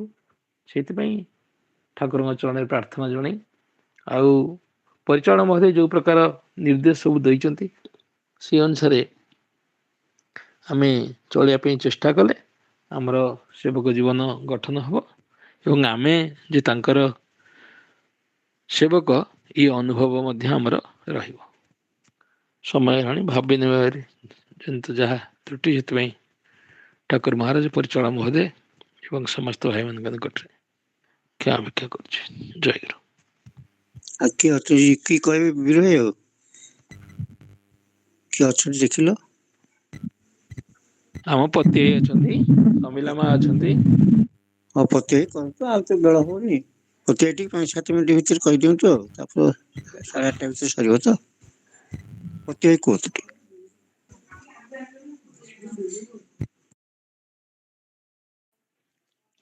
ଜୟ ଗୁରୁ। ପରମାରାଧ୍ୟ ଶ୍ରୀ ଠାକୁର ମହାରାଜ, ପୂଜ୍ୟ ପରିଚାଳକ ମହୋଦୟ, ସଭାପତି ମହୋଦୟ ଏବଂ ଉପସ୍ଥିତ ମୋର ପ୍ରେମାଶଂସୁ ଭାଇ ଓ ମା ମାନେ, ଛାତ୍ର ପାଠ ଯାହା ହେଲେ ତାର ସଂକ୍ଷିପ୍ତ ବିବରଣୀ ବୀର ଭାଇ ପ୍ରଦାନ କଲେ। ତେବେ ଏଇ ସଂଘ ସେବକରେ ଯେଉଁ ପ୍ରଶ୍ନୋତ୍ତର ଯେ ଆମମାନଙ୍କ ମଧ୍ୟରେ ମଧ୍ୟ ଯେଉଁ ଧାରଣା ଜନ୍ମେ ଯେ କଳିଯୁଗର ନାମ ହିଁ ତ ପ୍ରଧାନ, ତେଣୁ ଖାଲି ନାମ ନବା, ତେଣୁ ସଂଯମ ସାଧନାର ଦିଗଟାକୁ ଆମମାନେ ସବୁବେଳେ ନେଗ୍ଲେକ୍ଟ କରୁ ବା ସେଇଟାକୁ ଉହ୍ୟ ରଖୁ ସବୁବେଳେ, ତା ଉପରେ କୌଣସି ଗୁରୁତ୍ୱ ଦେଉନାହିଁ। କିନ୍ତୁ ଏଇଟା ଆଜି ଯେଉଁ ସଂଘ ସେବକରେ ଆଜି ଯେଉଁ ପଠିତ ହେଲେ, ସେଥିରେ ଯେଉଁ ପ୍ରଶ୍ନ ଉତ୍ତରରେ କୁହାଗଲା ଯେ ନାମ ଖାଲି ନେଲେ ନା କିଛି ତାର କଠୋର ସଂଯମ ସାଧନା ଅଛି, ନା ସେଇ କଥାକୁ ଯେଉଁ ପ୍ରକାଶ କଲେ ଯେ ନାମ ତ ନିଶ୍ଚୟ କଳିଯୁଗର ଶ୍ରେଷ୍ଠ ଜିନିଷ, କିନ୍ତୁ ଏଇ ଚିତ୍ତ ସେଇ ନାମର ମାହାତ୍ମ୍ୟଟାକୁ ଉପଲବ୍ଧି କରିବା ପାଇଁକି ଚିତ୍ତଶୁଦ୍ଧିର ଆବଶ୍ୟକତା ରହିଛି।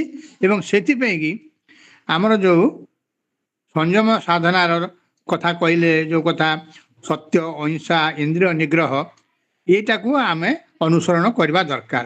ଏଇଟା ନହେଲେ ଖାଲି ନାମ ନେଲେ ମଧ୍ୟ ନାମର ମାହାତ୍ମ୍ୟ ଆମେ ବୁଝିପାରିବା ନାହିଁ ବା ନାମରେ ଆମେ ରସିପାରିବା। ବାହ୍ୟ ଭାବରେ ଆମର ଉତ୍କ୍ଷେପଣ ଉତ୍ତେଜନା ଆସିପାରେ, କିନ୍ତୁ ପ୍ରକୃତ ଭାବରେ ନାମର ଗୁରୁତ୍ୱ ଆମେ ହୃଦୟଙ୍ଗମ କରି ସେଥିରେ ଆମେ ବଶୀଭୂତ ହେଇପାରିବା ନାହିଁ।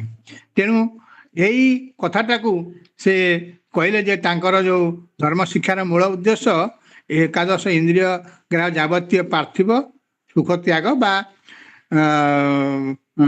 ଯେଉଁ କହିଲେ ସତ୍ୟ, ଅହିଂସା ଆଉ ଇନ୍ଦ୍ରିୟ ନିଗ୍ରହ ଏସବୁକୁ ଗ୍ରହଣ କରିବା ଦରକାର।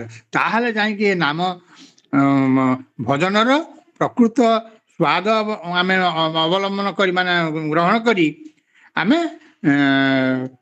ସେଥିରେ ମୁକ୍ତ ହେଇପାରିବା ବା ଆମର ଜୀବନର ଯେଉଁ ଉନ୍ନତି ସେଇଟା ହେଇପାରିବ।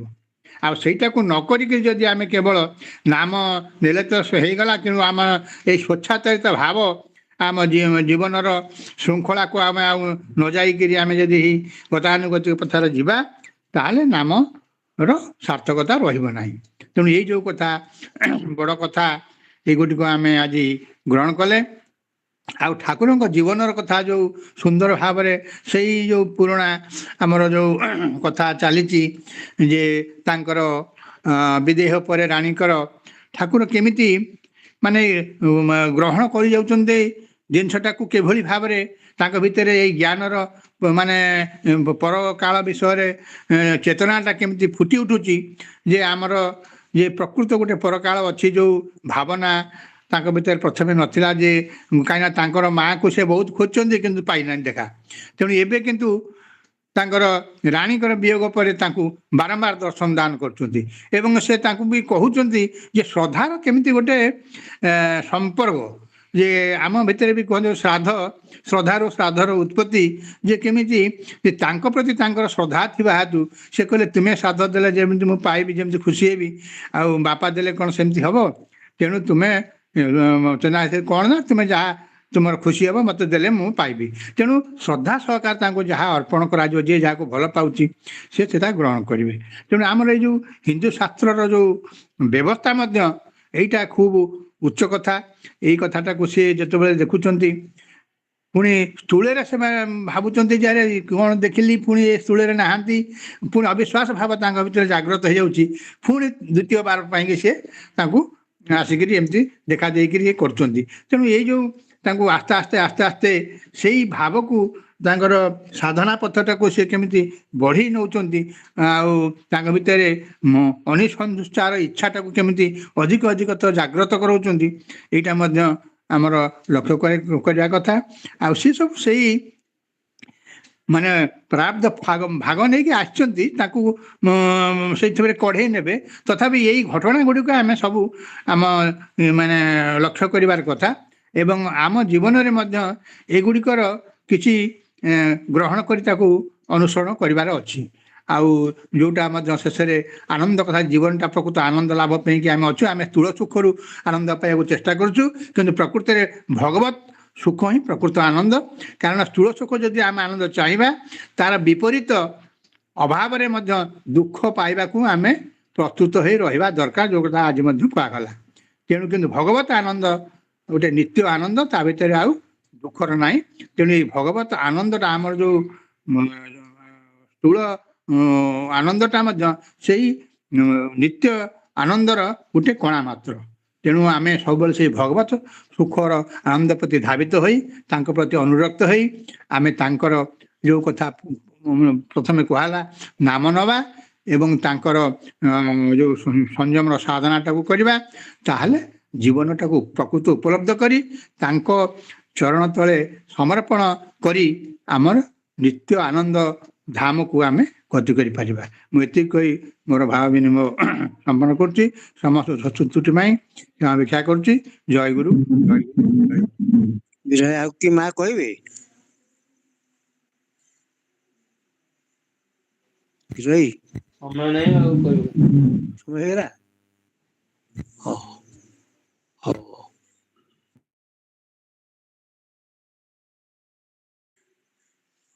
ଜୟ ଗୁରୁ।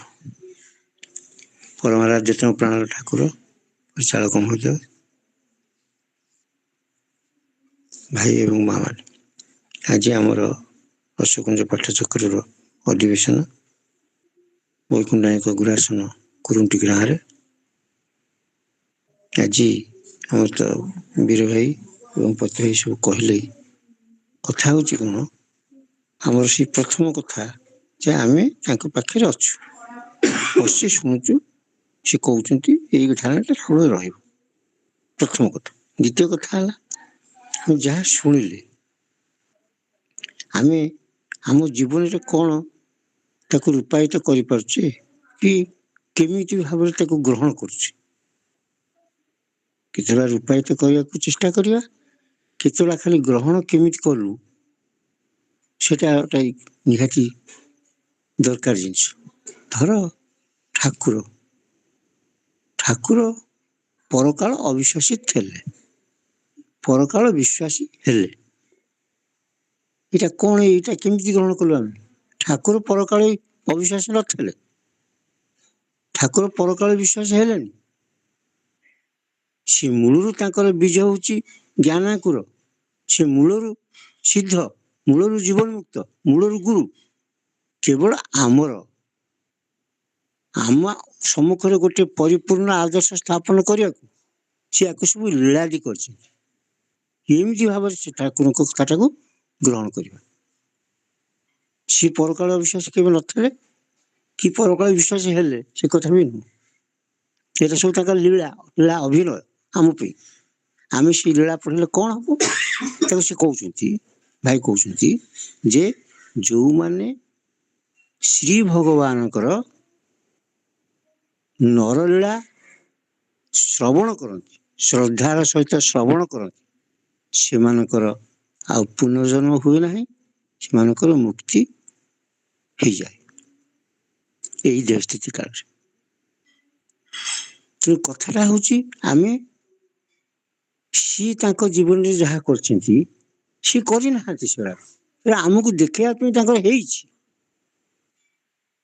ତାଙ୍କର ଜନ୍ମ, ତାଙ୍କର ସାଧନ ଜୀବନ, ତାଙ୍କର ବୈବାହିକ, ତାଙ୍କ ବାଲ୍ୟକାଳରେ ଯେଉଁ ଅଲୌକିକ ବିଭୂତି ସବୁ ଦର୍ଶନ, ସବୁ ଗୁଡ଼ାକ ଆମରି ଜାଣିବା ପାଇଁ ଆମେ ତାକୁ ଆଲୋଚନା କରିକିରି ସମସ୍ତେ ସହଜ ସରଳ ସାବଳୀଳ ଭାବରେ ଆଧ୍ୟାତ୍ମିକ ବନ୍ଧୁର ପଥ ଗୁଡ଼ିକ ଅତିକ୍ରମ କରିବା ପାଇଁ ଏଇଟା ସମସ୍ତେ ଆମ ଭିତରେ ମନେ ରଖିବା ଉଚିତ।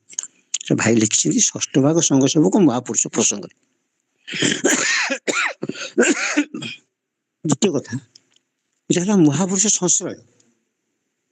ଠାକୁରଙ୍କ ସାଙ୍ଗରେ ଆମେ ଜଡ଼ିତ ହେଇକିରି ଅଛେ ଏବଂ ଠାକୁରଙ୍କ ଲୀଳା ଆମ ସତୀର୍ଥ ଗୁରୁ ଭାଇ ମାନଙ୍କ ମାଧ୍ୟମରେ, ପାଠଚକ୍ର ମାଧ୍ୟମରେ ଆମେ ତାକୁ ଆଲୋଚନା କରୁଛୁ।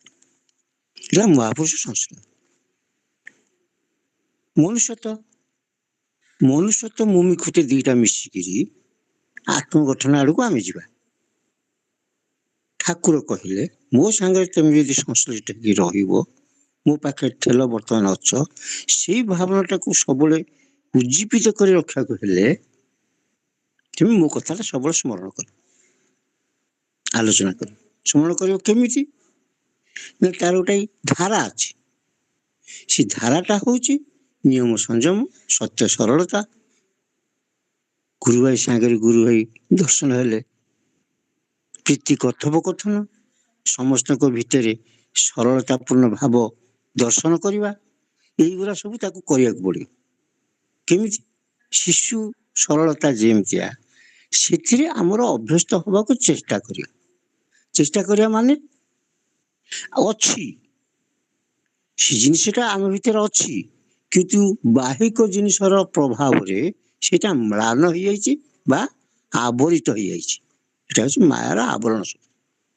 ସେ ମାୟାର ଆବରଣ ଶକ୍ତିଟାକୁ ଠାକୁରଙ୍କ ପାଖରେ ଆମେ ଯଦି ଜଣେଇଦେବା, ଠାକୁର ଏଇ କଥା ଯୋଗୁଁ ଏଇଟା ହଉଛି, ତାହେଲେ ଆଉ ଇନ୍ଦ୍ରିୟ ସଂଯମ ଆଉ କିଛି ଦରକାର ନାହିଁ। ସେ ସହଜ ସାଧ୍ୟ, ସେ ସହଜ ଜଗତ ହବ, ମନକୁ ମନେ ସେ ଜଗତ ହବ। ଠାକୁରଙ୍କ ତେଜ ଏତେ ଅଧିକା, ସେ ଇନ୍ଦ୍ରିୟ ମାନେ ତା ପାଖରେ କିଛି ନୁହଁ। ତେଣୁ ଯଦି କିଏ ଦ୍ରଷ୍ଟା ଆସନରେ ସେବକ ଆସନରେ ବସିକିରି ମାୟାର ଆବରଣ ଶକ୍ତି, ବିକ୍ଷୋଭ ଶକ୍ତି ତାପରେ କେମିତି ପ୍ରୟୋଗ ହଉଛି ପ୍ରାରବ୍ଧ ଯୋଗୁରୁ ବା ବହୁ ବହୁ ଜଣର ସଂସ୍କାର ଯୋଗୁରୁ ଖାଲି ଠାକୁରଙ୍କ ଚରଣରେ ନିବେଦନ କରିଦବ, ତାହେଲେ ସେ ଇନ୍ଦ୍ରିୟ ନିଗ୍ରହ, ସତ୍ୟ, ଅହିଂସା ଏଗୁଡ଼ା କୋଉଠି ଯାଇକି ଆସିକି ହାର ମାନିକି ତା ସୀମା ନାହିଁ। ତେଣୁ ଏଇ ଭାବରେ ଆମେ ଆମ ଭିତରେ ଆଲୋଚନା କରି ଠାକୁରଙ୍କ ଚରଣରେ ନିବେଦନ କରିବା। ଏଇଟା ହଉଛି ଆମ ସ୍ୱାଧ୍ୟାୟ, ପୁସ୍ତକ ଅଧ୍ୟୟନ, ଠାକୁରଙ୍କ ଆଗରେ ପଢ଼ିବାର ଧାରା ଭାଇ ଯୋଉଟା ଆମକୁ ସରଳ ସହଜ ଭାବରେ ବୁଝେଇଛନ୍ତି। ଏଇଟା ଏମିତି ଆଉ କେହି ବୁଝେଇ ପାରିବେନି କି କେହି ବୁଝେଇ ନାହାନ୍ତି। ନାମ ସଂକୀର୍ତ୍ତନ ସଂଯମ ସାଧନାରେ ଅଭ୍ୟସ୍ତ ନହେଲେ ନାମ ନେବା ବୃଥା, ଏଇଟା ସାଧାରଣ କଥା। ନାମ ନେଲେ ଜୀବର ନାମ ନେବାର ସାଧ୍ୟ ନାହିଁ। ଭାଇ କହିଲେ ଜୀବର ନାମ ନେବାର ସାଧ୍ୟ ନାହିଁ, ତାଙ୍କ ନାମ ସିଏ ନେଉଛନ୍ତି। ଇନ୍ଦ୍ରିୟ ଏଗୁলো ଆସିବ କୋଉଠି ସେଠି? କଥାଟା ବୁଝିବୁ, ଜୀବର ନାମ ନେବାର ସାଧ୍ୟ ନାହିଁ, ତାଙ୍କ ନାମ ସିଏ ନେଉଛନ୍ତି। ଆଚ୍ଛା, କେତେ ଉପର ସ୍ତରକୁ ଭାଇ ଗଲେ, କେତେ ତଳ ସ୍ତରରେ ହେଲେ ଇନ୍ଦ୍ରିୟ ନିଗ୍ରହ କହିଲ, ସତ୍ୟ ଆଉ ଅହିଂସା। ତେଣୁ ଏଇ ଭାବରେ ଭାଇଙ୍କ କଥାରେ ଅପସାଇଡ ଡାଉନ, ଉପରୁ ତଳକୁ, ତଳୁ ଉପରକୁ ନୁହଁ, ଭାବରେ ଭାବିତ ହେଇକିରି ତାକୁ ସବୁ ଠାକୁରଙ୍କ ଚରଣରେ ନିବେଦନ। ଆଉ ଗୋଟିଏ ପ୍ରାର୍ଥନା, ଠାକୁର ଆମେ ଯେମିତି ଆପଣଙ୍କୁ ଭୁଲି ନ ଯାଉ। ଏଇ ଗୋଟିଏ କଥା ଯଦି ହେଲା, ତାହେଲେ ସେବକ ଜୀବନ ଧନ୍ୟ ହେଇଗଲା। ସେବକ ସେତେବେଳେ ଆନନ୍ଦରେ ସେବା କରିବ, ସେବା କରିକି ଆନନ୍ଦ ପାଇବନି, ଆନନ୍ଦରେ ସେବା କରିବ। ଭାଇ ସବୁବେଳେ କହନ୍ତି ଆମକୁ, ତୁମେ ଜମା ସେବା କରି ଆନନ୍ଦ ପାଇବ ବୋଲି ଭାବିବନି, ଆନନ୍ଦରେ ସେବା କରିବ। ସେ ଲୋକଟା ଭାଇ ସବୁବେଳେ ଦେଖନ୍ତି, ସବୁ ସେବକ ମାନଙ୍କୁ ପରୀକ୍ଷା କରନ୍ତି, ସେ ଆନନ୍ଦରେ ସେବା କରୁଛି ନା ଦୁଃଖରେ ପଡିକିରି ଆସିକି ଆମ ସେବା ଦୁଃଖ ମୋଚନ ପାଇଁ କରୁଛି। ସେଟା ଭାଇ ସବୁବେଳେ ପରୀକ୍ଷା କରନ୍ତି, ସେଟା ଆମେ ମାର୍କ କରୁଛୁ। ତେଣୁ ଆଜି ତ ସମୟ ହେଇଗଲାଣି, ତେଣୁ ଆଜି ଶ୍ରୀ ଠାକୁରଙ୍କ ଶ୍ରୀ ଚରଣରେ ପ୍ରାର୍ଥନା, ଆମେ ଭାଇଙ୍କ ପ୍ରଦର୍ଶିତ ସତ୍ୟ ସରଳତା ସାବଲୀଳତା ଉପରେ ଦୃଷ୍ଟିପାତ କରି ଠାକୁରଙ୍କ ଚାପରାସରେ ଭାଇଙ୍କର ଆଦେଶ ମାନି ସମସ୍ତ ଠାକୁରଙ୍କ ଚରଣରେ ନିବେଦନ କରି ତାଙ୍କୁ ଯେମିତି ଭୁଲି ନ ଯାଉ ସେଇଭଳି ଶୁଭ ବୁଦ୍ଧି ପ୍ରେରଣା ଭକ୍ତି ଶକ୍ତି ପ୍ରଦାନ କରନ୍ତୁ। ଜୟ ଗୁରୁ ଜୟ ଗୁରୁ। ନିମନ୍ତ୍ରଣ ବିରୋହୀ ଜୟ ଗୁରୁ।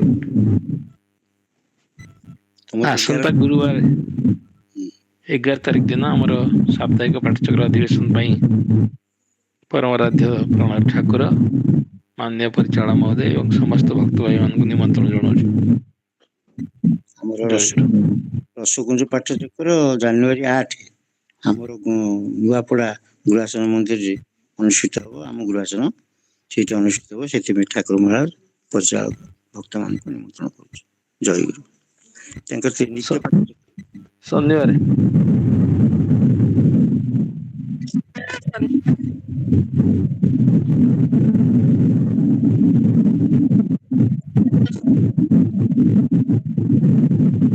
ଶନିବାର ପାଇଁ ମା ଅଛନ୍ତି ତ? ଯଶୋମତୀ ମା କି ଦେବକୀ ମା?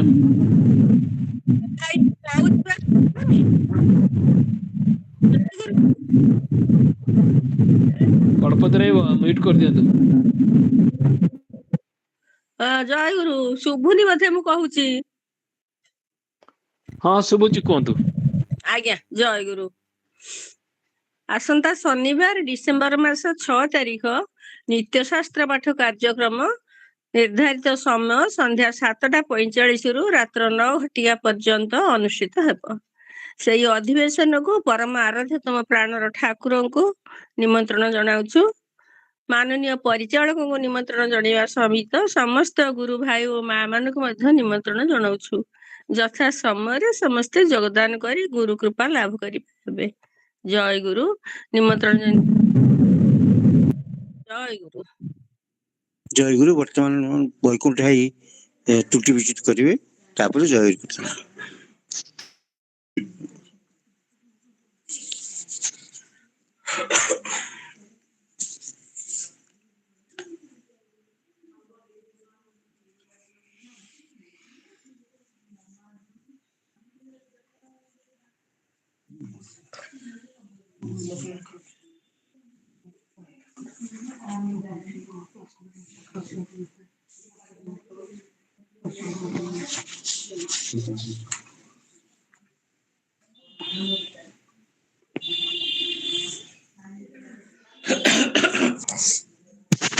ଜୟ ଗୁରୁ।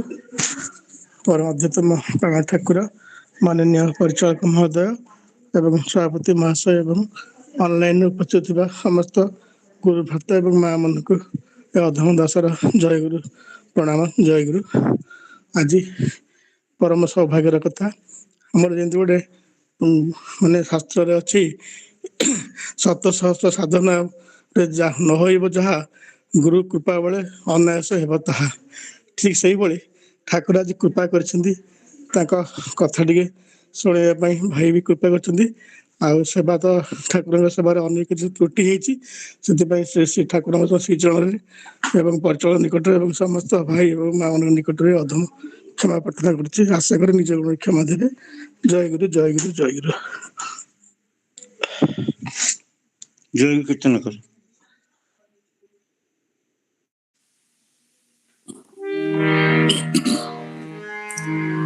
জয় গুরু জয় গুরু জয় গুরু জয় গুরু জয় গুরু জয় গুরু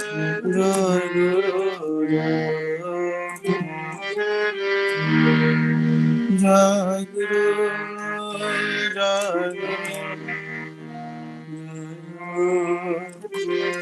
জয় জয় গুরু জয়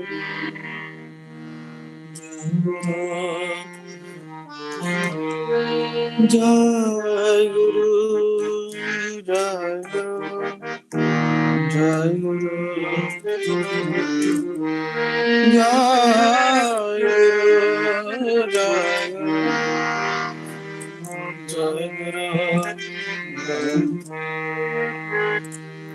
গুরু জয় গুরু জয় গুরু